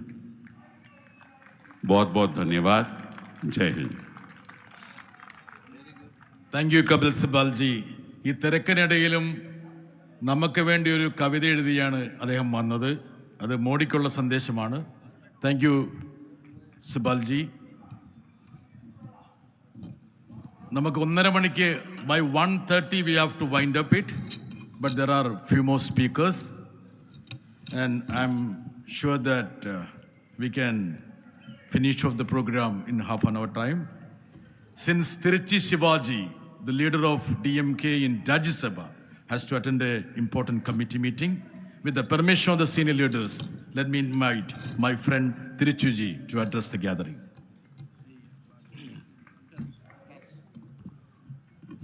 Honorable Chief Minister of Kerala, Pinarayi Vijayan, General Secretary of Marxist Communist Party, Mr. Sitaram Yechury, General Secretary of CPI, Comrade D. Raja, and other political leaders on the dais, members of Parliament, ministers and MLAs from Kerala, good morning to all.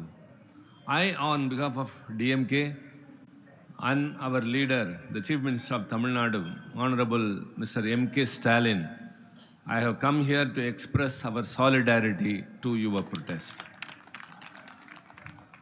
I would like to recall our founder leader, Anna. In 1968, when he was Chief Minister and after a year before his demise, he wrote a letter to the party cadre addressing, "My dear brother, you have made me the Chief Minister of a state, but I am not happy about it. I am very unhappy for the only reason that in the Constitution of India says it is a federalist country, but in practice, the center are heaping powers more and more and the states are being victimized. So high time we have to mobilize the people and fight for state autonomy and to make India a federalist country. The letter of Anna, we call it as his will. And later, Dr. Kalaignar, who assumed the chief ministership, he also followed the same footsteps and he constituted Rajamannar Committee to look into the center-state relations. And that report is even being referred by anyone who goes into the center-state relations. And the incumbent chief minister, Mr. M.K. Stalin, is also continuing on the same path. We have all assembled here, thanks to the efforts of the Kerala chief minister, only to make this country realize that we are all against the authoritarianism of the union government headed by the BJP party. The states are being suppressed. Our rights are being usurped.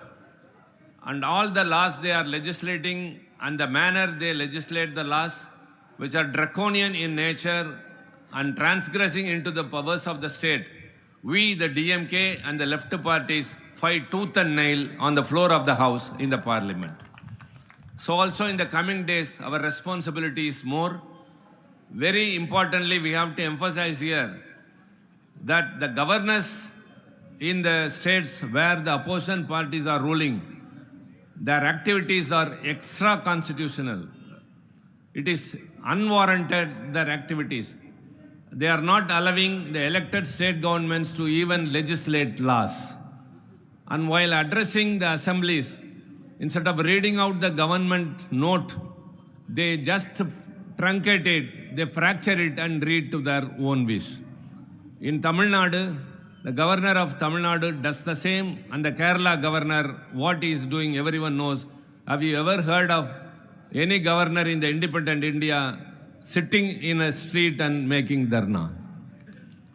And the Tamil Nadu governor, while addressing the selected candidates of UPSC, IPS and IAS, instead of advising them by way of his experience how to perform in future, he has advised them, in future, when you assume office, if there is a controversy between the state government and the union government, I suggest you have to stand by the union government.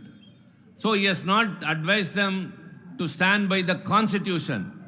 They are advising against the states. This should not happen.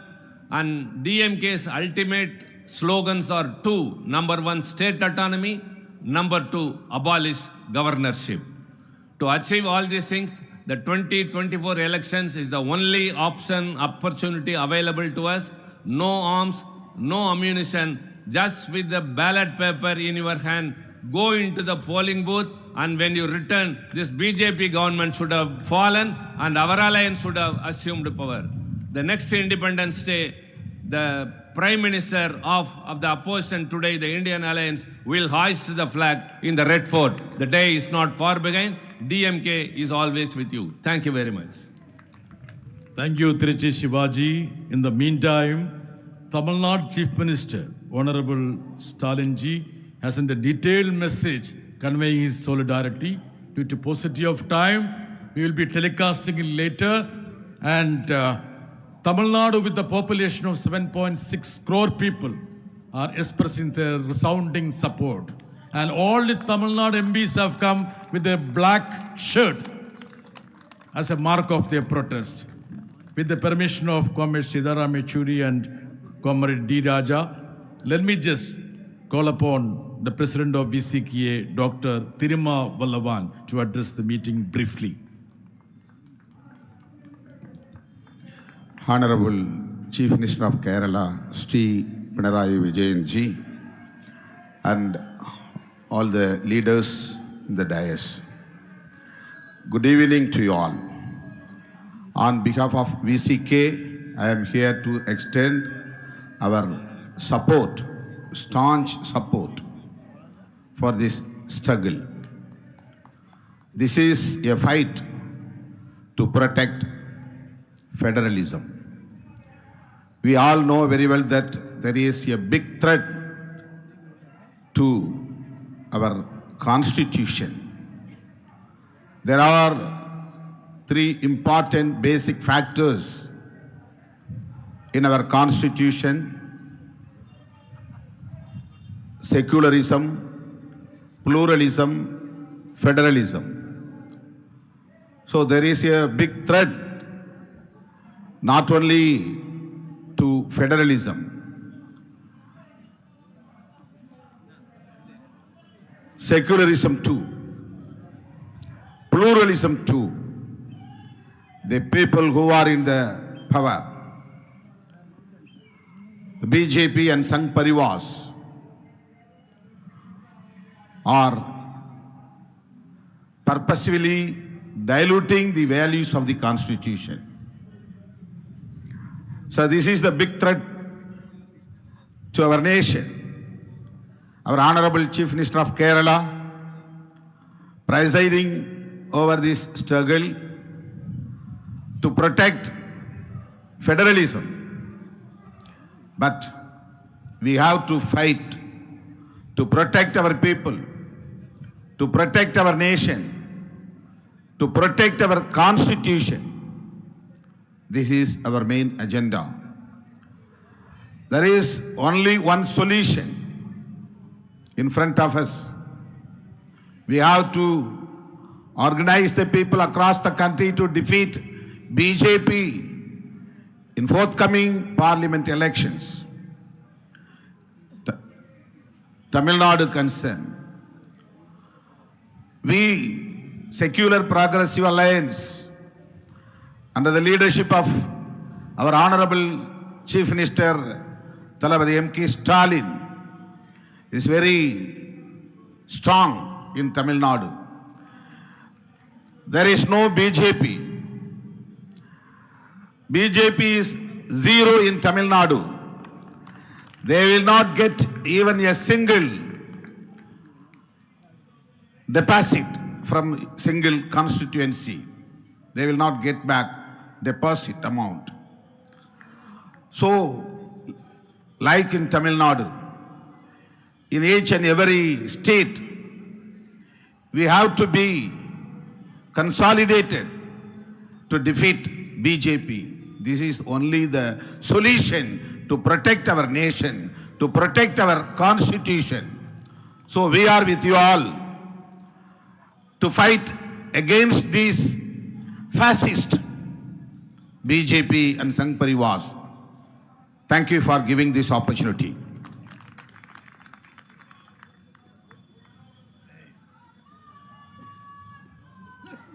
Let me have the privilege to invite Comrade Sidaram Yechury, the General Secretary of CPIM.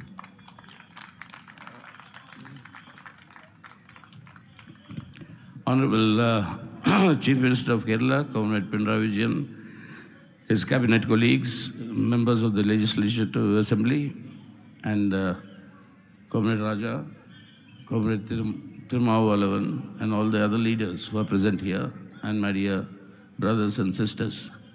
We are supposed to close at 1:30, so there's very little time, therefore, and since most of the issues have already been explained to you, why are we here? The Prime Minister, of course, yesterday thundered, saying that the opposition is trying to create a north-south divide. I think the Honorable Prime Minister should understand what is India's geography. Mr. Kejriwal is north-south. Mr. Maan is north-south of Punjab.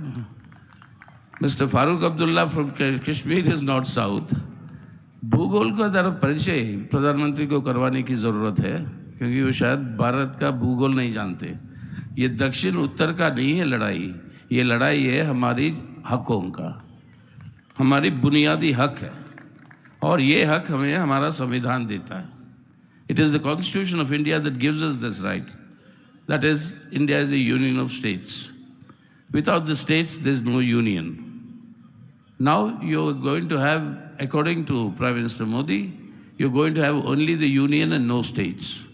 Reduce the states to come to the center with a begging bowl for their due share. This is not acceptable. That is why is this happening? It is not merely because of the authoritarian trend. Of course it is. Of course it is. They want to centralize power. But the larger issue we must keep in mind.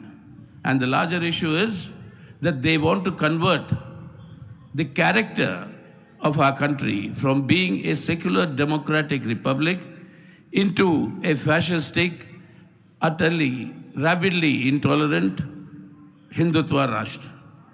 And for the creation of a Hindutva Rashtra, what they need is a unitary state structure, not a federal state structure. So this entire drive towards unitary state structure, this entire drive for centralization is part of the larger construct of converting the character of our country from being a secular democratic republic into a fascistic authoritarian Hindutva Rashtra. That is a fundamental point we'll have to bear in mind why these assaults are coming.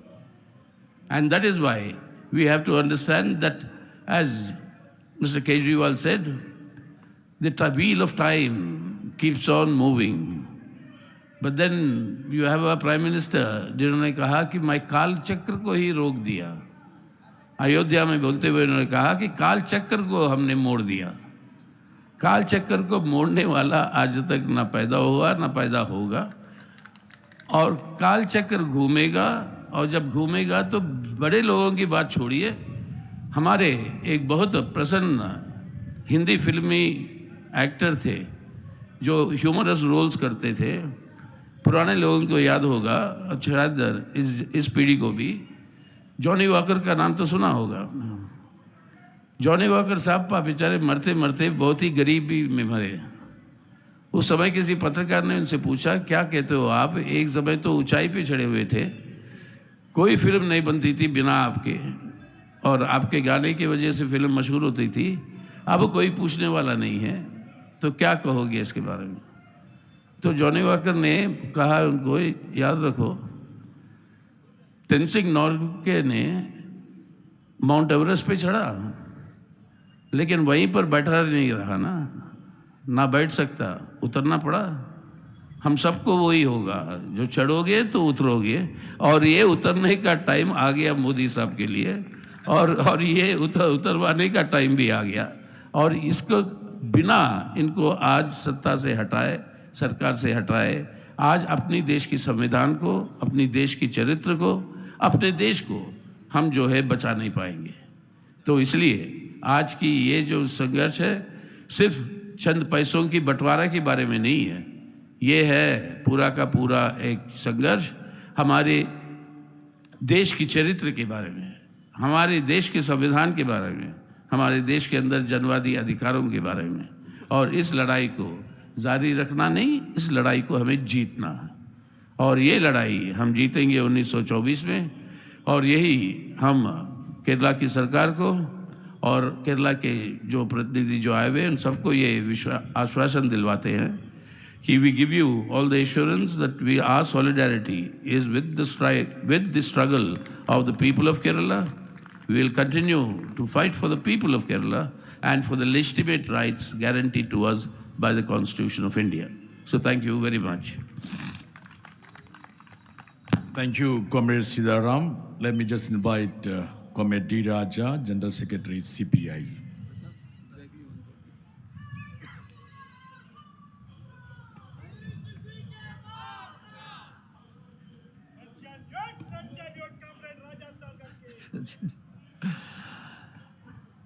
Respected Chief Minister of Kerala, Comrade Pinarayi Vijayan,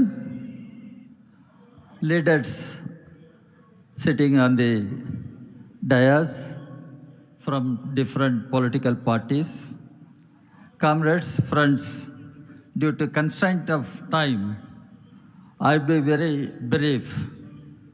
Today, we all know our country is in great trouble. Our country is confronting a calamity in its history. How to save our country? How to save the country from such a calamity? That's what we should think over. Federalism is one issue. Mr. Modi, when he came to power, he promised he will stand for cooperative federalism. But what we are witnessing today, there is neither cooperation nor federalism. He talked about cooperative federalism. Now he says the opposition is dividing the country, north-south. Mr. Modi, we want to tell you, it is you, it is your party BJP, it is RSS which is dividing the people in the name of religion, in the name of caste. Now you are dividing the country into north-south, and you will divide the country into east-west. Already you have divided the country north-east. So, Mr. Modi, why it is happening? Under your leadership, the BJP RSS combined is subverting the constitution given to us by Dr. Ambedkar and galaxy of leaders. That constitution defines that India should remain as a secular democratic republic. Indian state should remain as a secular democratic republican state. Now you are trying to subvert that constitution and make it a theocratic nation, theocratic state. Do you think we will keep quiet, folding our hands? Mr. Modi, that is why our Chief Minister has come to Delhi, national capital, knocking at Parliament, warning you, Mr. Modi, and you are not going to be in power forever. And Mr. Modi, the Constitution says Indian state should be a democratic state, welfare state. Now you have made it a state of corporate houses, a state for corporate houses, a state by corporate houses.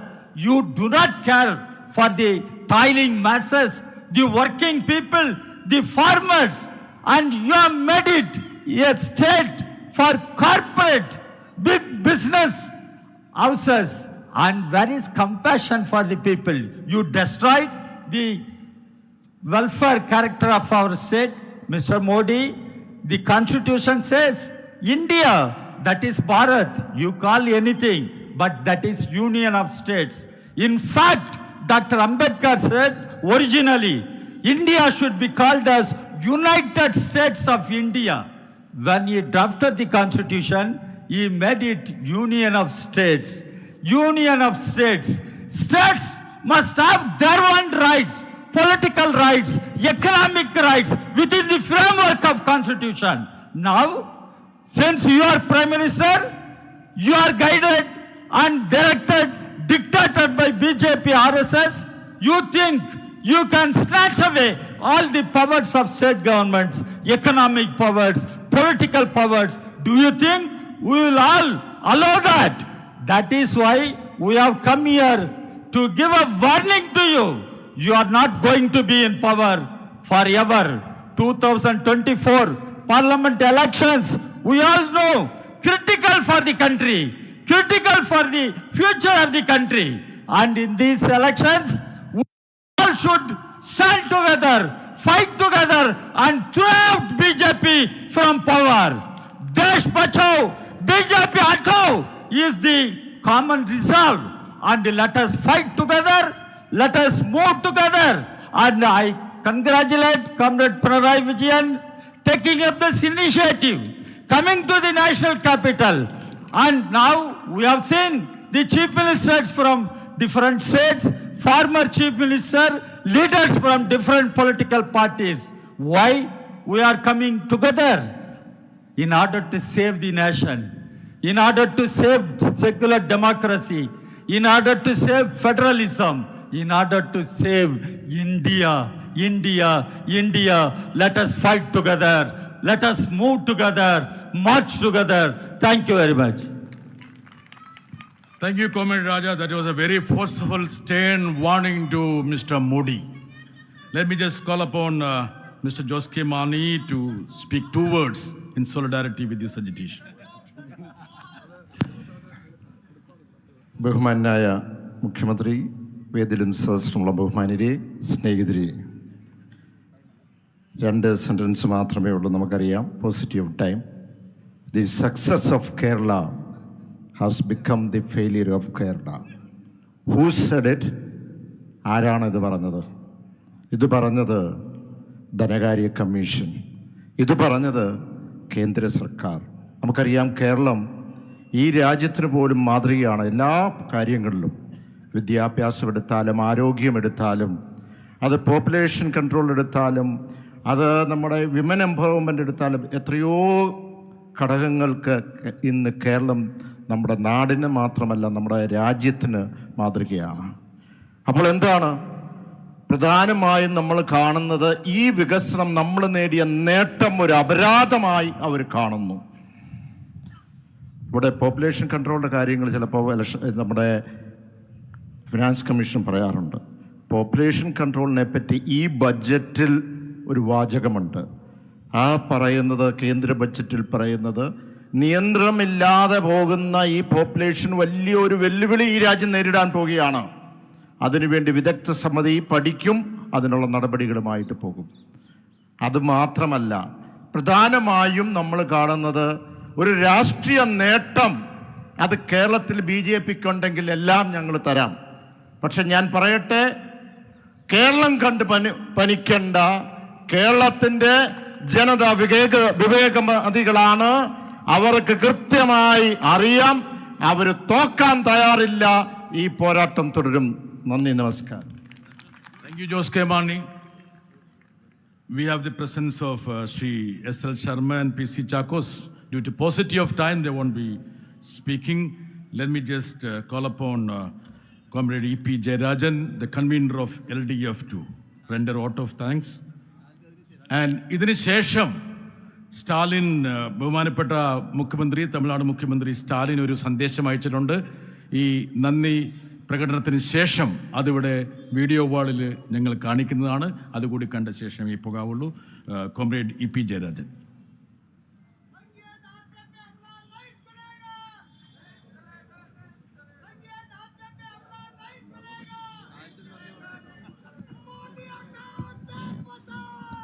ആദരണീയരായ നേതാക്കളെ, സഹോദരീ സഹോദരന്മാരെ, കേരളത്തോട് കേന്ദ്ര government കാണിച്ചുകൊണ്ടിരിക്കുന്ന നീതികേടിനെതിരായി കേരളത്തെ സർവ്വമേഖലകളിലും ശ്വാസം മുട്ടിച്ചുകൊണ്ടിരിക്കുന്ന, അർഹതപ്പെട്ട ആനുകൂല്യങ്ങൾ നിഷേധിക്കുന്ന കേന്ദ്ര ഗവൺമെൻറ്റിൻ്റെ നയങ്ങൾക്കെതിരായിട്ടുള്ള പ്രതിഷേധമായിട്ടാണ് ഇന്ന് ഡൽഹിയിൽ ഇത്തരമൊരു സമരം രൂപപ്പെട്ടത്.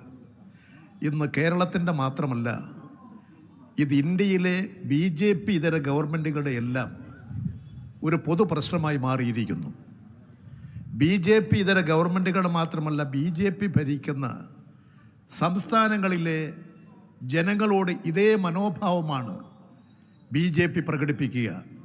ഇതൊരു ദേശീയ പ്രശ്നമായി വളർന്നു വരികയാണ്. ഈ സമരം ഡൽഹിയിൽ സംഘടിപ്പിക്കാൻ ആവശ്യമായിട്ടുള്ള എല്ലാ സഹായങ്ങളും സഹകരണങ്ങളും ചെയ്തു തന്ന ഡൽഹിയിലെ പ്രിയപ്പെട്ട ജനങ്ങളോട് ഇവിടെ ഇതിനു വേണ്ടി രൂപീകരിച്ച സംഘാടക സമിതി, ഇവിടെ ശ്രീ എളമരം കരീം, ശ്രീ ജോൺ ബ്രിട്ടാസ്, നമ്മുടെ കേരളത്തിൻ്റെ പ്രതിനിധിയായി ഡൽഹിയിൽ പ്രവർത്തിച്ചുകൊണ്ടിരിക്കുന്ന Shri KV Thomas master, T. Sivadasan MP തുടങ്ങിയിട്ടുള്ളവരുടെ എല്ലാ നേതൃത്വത്തിൽ ഇവിടെ പ്രവർത്തിച്ചു. ഇവിടുത്തെ സംഘടനകൾ നിർലോഭമായ പിന്തുണയും സഹായങ്ങളും നൽകി. ഇതൊരു ചരിത്ര സംഭവമായി, ഒരു ഹിസ്റ്റോറിക്കൽ പ്രശ്നമായി ഇത് മാറിക്കഴിഞ്ഞിരിക്കുകയാണ്. ഈ സംരംഭത്തിന് സഹായിച്ച എല്ലാവരോടും ഇടതുപക്ഷ ജനാധിപത്യ മുന്നണിക്ക് വേണ്ടി ഞാൻ നന്ദി രേഖപ്പെടുത്തുന്നു. ഈ വാർത്തകൾ ജനങ്ങളിലെത്തിക്കാൻ ഇന്നലെ മുതൽ ഇന്നുമെല്ലാം ഞങ്ങളോടൊന്നിച്ച് സഹകരിച്ച് പ്രവർത്തിച്ചു കൊണ്ടിരിക്കുന്ന എല്ലാ മാധ്യമ സുഹൃത്തുക്കളോടും ഞങ്ങൾക്കുള്ള നന്ദി രേഖപ്പെടുത്തുകയാണ്. ഇടതുപക്ഷ ജനാധിപത്യ മുന്നണി നിങ്ങളോട് പ്രത്യേകം നന്ദി രേഖപ്പെടുത്തുന്നു. ഒന്നുകൂടി പരിപാടിയിൽ പങ്കെടുത്തിട്ടുള്ള ആദരണീയനായ കേരളത്തിൻ്റെ മുഖ്യമന്ത്രി, അതുപോലെ തന്നെ ഈ പരിപാടി വളരെ സമ്പന്നമാക്കി തീർത്ത CPIM-ൻ്റെ ജനറൽ സെക്രട്ടറി സഖാബ് Sitaram Yechury, CPI general secretary Shri D. Raja, ബഹുമാനനായ ഡോക്ടർ ഫറൂഖ് അബ്ദുള്ള, ഡൽഹിയിലെ പ്രിയപ്പെട്ട മുഖ്യമന്ത്രി ശ്രീ കേജ്രിവാൾ, ശ്രീ ഭഗവത് മാൻ, ശ്രീ പളനിവേത് ത്യഗരാജ്, പ്രശസ്തനായ അഭിഭാഷകൻ senior advocate Kapil Sibal, Shri SL Sharma, Shri Trichy Siva, Shri Thirumavalavan തുടങ്ങിയിട്ടുള്ള എല്ലാവരോടും കേരളത്തിനുള്ള നന്ദി രേഖപ്പെടുത്തുന്നു. ഈ ഐക്യവും സാഹോദര്യവും കൂടുതൽ ശക്തമാക്കാൻ എല്ലാവരോടും ഞങ്ങൾ ഒരിക്കൽ കൂടി സഹായങ്ങൾക്ക് അഭ്യർത്ഥിക്കുന്നു. ഈ പരിപാടിയിൽ അധ്യക്ഷത വഹിച്ച ശ്രീ ബിനോയ് വിശ്വത്തിനും നന്ദി രേഖപ്പെടുത്തിക്കൊണ്ട് എൻ്റെ നന്ദി പ്രഭാഷണം അവസാനിപ്പിക്കുന്നു. താങ്ക് യു കോമഴി പി ജയരാജൻ. ഈ ഐതിഹാസികമായ പ്രതിഷേധത്തിന് താൽക്കാലിക വിരാമം കുറിക്കുകയാണ്. ഈ പരിപാടിയിൽ സംബന്ധിച്ച എല്ലാവർക്കും നന്ദി. ഇപ്പോൾ ബഹുമാനപ്പെട്ട സ്റ്റാലിൻ്റെ വീഡിയോ സന്ദേശം ഇവിടെ പ്ലേ ചെയ്യുന്നതാണ്.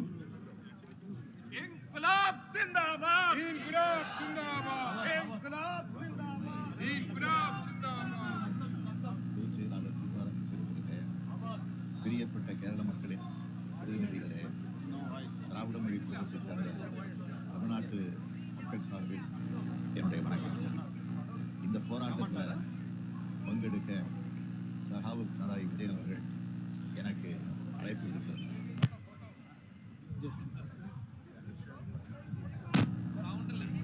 இருக்கிறதுக்காக ஸ்பெயின் நாட்டுக்கு பயணம் மேற்கொண்டு நேற்று தான் தாயகம் சென்றேன். அதன் காரணமாக என்னால் இந்த போராட்டத்தில் பங்கெடுக்க முடியல. எங்களோட கட்சி சார்பாக மாண்புமிகு அமைச்சர் PTR பழனிவேல் தியாகராஜன்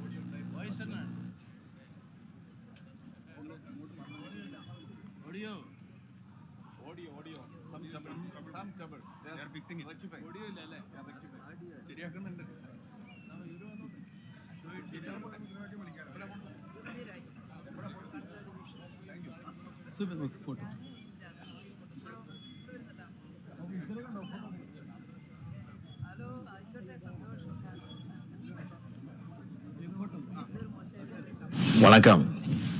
கேரள மாநிலத்தின் மாண்புமிகு முதலமைச்சர் சகாவு பினராயி விஜயன் அவர்களே, CPIM பொதுச் செயலாளர் சீதாராம் யெச்சூரி அவர்களே, பிரியப்பட்ட கேரள மக்களின் பிரதிநிதிகளே, திராவிட மொழி குடும்பத்தைச் சேர்ந்த தமிழ்நாட்டு மக்கள் சார்பில் என்னுடைய வணக்கம்.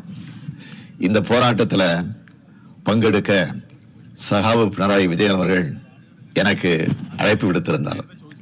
நான் முதலீடுகளை ஈர்க்கிறதுக்காக ஸ்பெயின் நாட்டுக்கு பயணம் மேற்கொண்டு நேற்றுதான் தாயகம் திரும்பினேன். அதன் காரணமாக என்னால் இந்த போராட்டத்தில் பங்கெடுக்க முடியல. எங்களோட கட்சி சார்பாக மாண்புமிகு அமைச்சர் PTR பழனிவேல் தியாகராஜன் மற்றும் MPக்களை அனுப்பினேன். கேரளத்திலிருந்து மக்கள் பணியாற்ற வேண்டிய உங்களை டெல்லிக்கு வந்து போராட்டம் நடத்த வச்ச மிக மோசமான அரசியல் சூழலை நினைச்சு வருத்தப்படுறேன். வணக்கம். கேரள மாநிலத்தின் மாண்புமிகு முதலமைச்சர் சகாவு பினராயி விஜயன் அவர்களே, CPIM பொதுச் செயலாளர் சீதாராம் யெச்சூரி அவர்களே, பிரியப்பட்ட கேரள மக்களின் பிரதிநிதிகளே, திராவிட மொழி குடும்பத்தைச் சேர்ந்த தமிழ்நாட்டு மக்கள் சார்பில் என்னுடைய வணக்கம். இந்த போராட்டத்தில் பங்கெடுக்க சகாவு பினராயி விஜயன் அவர்கள் எனக்கு அழைப்பு விடுத்திருந்தார். நான் முதலீடுகளை ஈர்க்கிறதுக்காக ஸ்பெயின் நாட்டுக்கு பயணம் மேற்கொண்டு நேற்றுதான் தாயகம் திரும்பினேன். அதன் காரணமாக என்னால் இந்த போராட்டத்தில் பங்கெடுக்க முடியல. எங்களோட கட்சி சார்பாக மாண்புமிகு அமைச்சர் PTR பழனிவேல் தியாகராஜன் மற்றும் MPக்களை அனுப்பினேன். கேரளத்திலிருந்து மக்கள் பணியாற்ற வேண்டிய உங்களை டெல்லிக்கு வந்து போராட்டம் நடத்த வச்ச மிக மோசமான அரசியல் சூழலை நினைச்சு வருத்தப்படுறேன். நேற்று கர்நாடக மாநில முதலமைச்சர் மாண்புமிகு சீதாராமையா அவர்களும் டெல்லிக்கு வந்து போராட்டம் நடத்தியிருக்காரு. இன்று திமுகவை சார்ந்த நாடாளுமன்ற உறுப்பினர்களால் போராட்டம் நடத்தப்பட்டுக்கிட்டு இருக்கு. நிதி பகிர்வில் தங்களோட மாநிலத்துக்கு பாரபட்சம் காட்டப்படுறதுக்கு எதிராக எல்லா மாநிலங்களும் போராட்டம் நடத்துகிற சூழலுக்கு தள்ளப்பட்டிருக்கு. இதுக்கு காரணமான ஒன்றிய பாஜக அரசு மக்கள் மன்றத்தில் பதில் சொல்ல வேண்டிய நாள் வெகு தொலைவில் இல்லை. சமூக நீதி காவலர் VP சிங் அவர்கள் பிரதமராக இருந்தப்போ தமிழ்நாட்டின் முதலமைச்சர் தலைவர் கலைஞர்கிட்ட ஒரு கருத்தை சொன்னார். தமிழ்நாட்டின் கோரிக்கைக்காக நீங்கள் ஒரு முறை கூட டெல்லிக்கு வர தேவையில்லை, அப்படி ஒரு சூழ்நிலையை உருவாக்க மாட்டேன், தமிழ்நாட்டில் இருந்தபடியே சொன்னால் போதும், நிறைவேற்றி தருவேன்னு சொன்னார். மாநிலங்களை மதிக்கிற மாநில மக்களையும் மதிக்கிறவங்களாக முந்தைய பிரதமர்கள் இருந்தாங்க. ஆனால் பிரதமர் மாண்புமிகு நரேந்திர மோடி அவர்கள் மாநிலங்களை முனிசிபாலிட்டிகளைப் போல நினைக்கிறார். மாநிலங்கள் இருப்பதோ, மாநிலங்களுக்கு முதலமைச்சர்கள் இருப்பதோ அவருக்கு பிடிக்கல. இத்தனைக்கும் குஜராத் மாநில முதலமைச்சராக இருந்து அதன் பிறகு பிரதமரானவர் அவர். ஆனால் பிரதமரானதும் அவர் செஞ்ச முதல் செயல் மாநிலங்களோட உரிமையை பறித்தது தான். நிதி உரிமையை பறித்தார், கல்வி உரிமையை பறித்தார், மொழி உரிமையை பறித்தார், சட்ட உரிமையை பறித்தார். மாநிலங்களின் நிதி உரிமையை பறிக்கிறது ஆக்சிஜனை நிறுத்துறதுக்கு சமம். அதைத்தான் பாஜக அரசு செஞ்சிட்டு வருது. இது ஏதோ எதிர்க்கட்சி ஆளும் மாநிலங்களுக்கு மட்டும் நடக்குதுன்னு பாஜக முதலமைச்சர்கள் நினைக்க வேண்டாம். நாளை உங்கள் மாநிலங்களுக்கும் இதே கதிதான்னு எச்சரிக்கையாக சொல்ல விரும்புகிறேன். பாஜக அரசின் இந்த எதேச்சதிகார நடவடிக்கைகளுக்கு எதிராக தமிழ்நாடு அரசு உறுதியோடு போராடி வருது. அதே பாணியில் கேரள முதலமைச்சர் காம்ரேட் பினராயி விஜயன் அவர்களும் போராடி வரார். ஜிஎஸ்டி வரி விதிப்புக்கு பிறகு மாபெரும் நிதி நெருக்கடி பெயரிடர எல்லா மாநில அரசுகளும் சந்திக்கிறோம். அனைத்து மாநில அரசுகளையும் ஒன்றிணைச்சு ஆளக்கூடிய ஒன்றிய அரசு இந்த நிதி நெருக்கடியை நீக்கிற வகையில் செயல்படணும். ஆனால் அப்படி செயல்படலை. மாநிலங்கள் வளர்ச்சி பணிகளுக்காக கடன் வாங்குறதுக்கு கூட தடையை ஏற்படுத்துகிறாங்க. மாநிலங்களோட பொது செலவினங்களுக்கு நிதி அளிக்கிறதுக்கான பொது கடன் என்பது இந்திய அரசமைப்பு சட்டத்தின்படி மாநில சட்டமன்றத்தின் தனிப்பட்ட அதிகார வரம்பிற்கு உட்பட்டது. மக்களுக்கு எல்லா நன்மைகளையும் செய்கிறது மாநில அரசுகள் தான். மாநில அரசுகிட்ட தான் எல்லா அன்றாட தேவைகளையும் மக்கள் எதிர்பார்க்குறாங்க. ஆனால் அதுக்கு பாஜக அரசு முட்டுக்கட்ட போடுது. இதை எல்லாரும் ஒன்று சேர்ந்து எதிர்த்தாகணும். இந்தியா கூட்டணி கட்சிகள் நம்மோட ஒற்றுமையின் மூலமாக இந்திய அரசை கைப்பற்றி பாசிச பாஜகவிற்கு முற்றுப்புள்ளி வைப்போம்.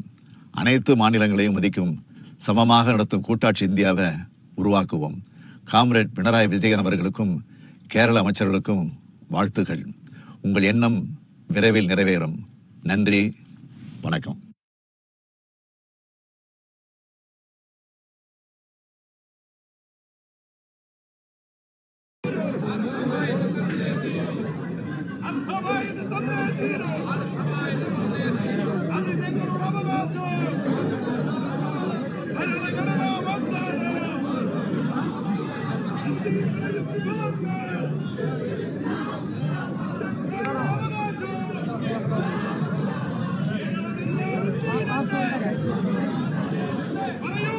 Kendi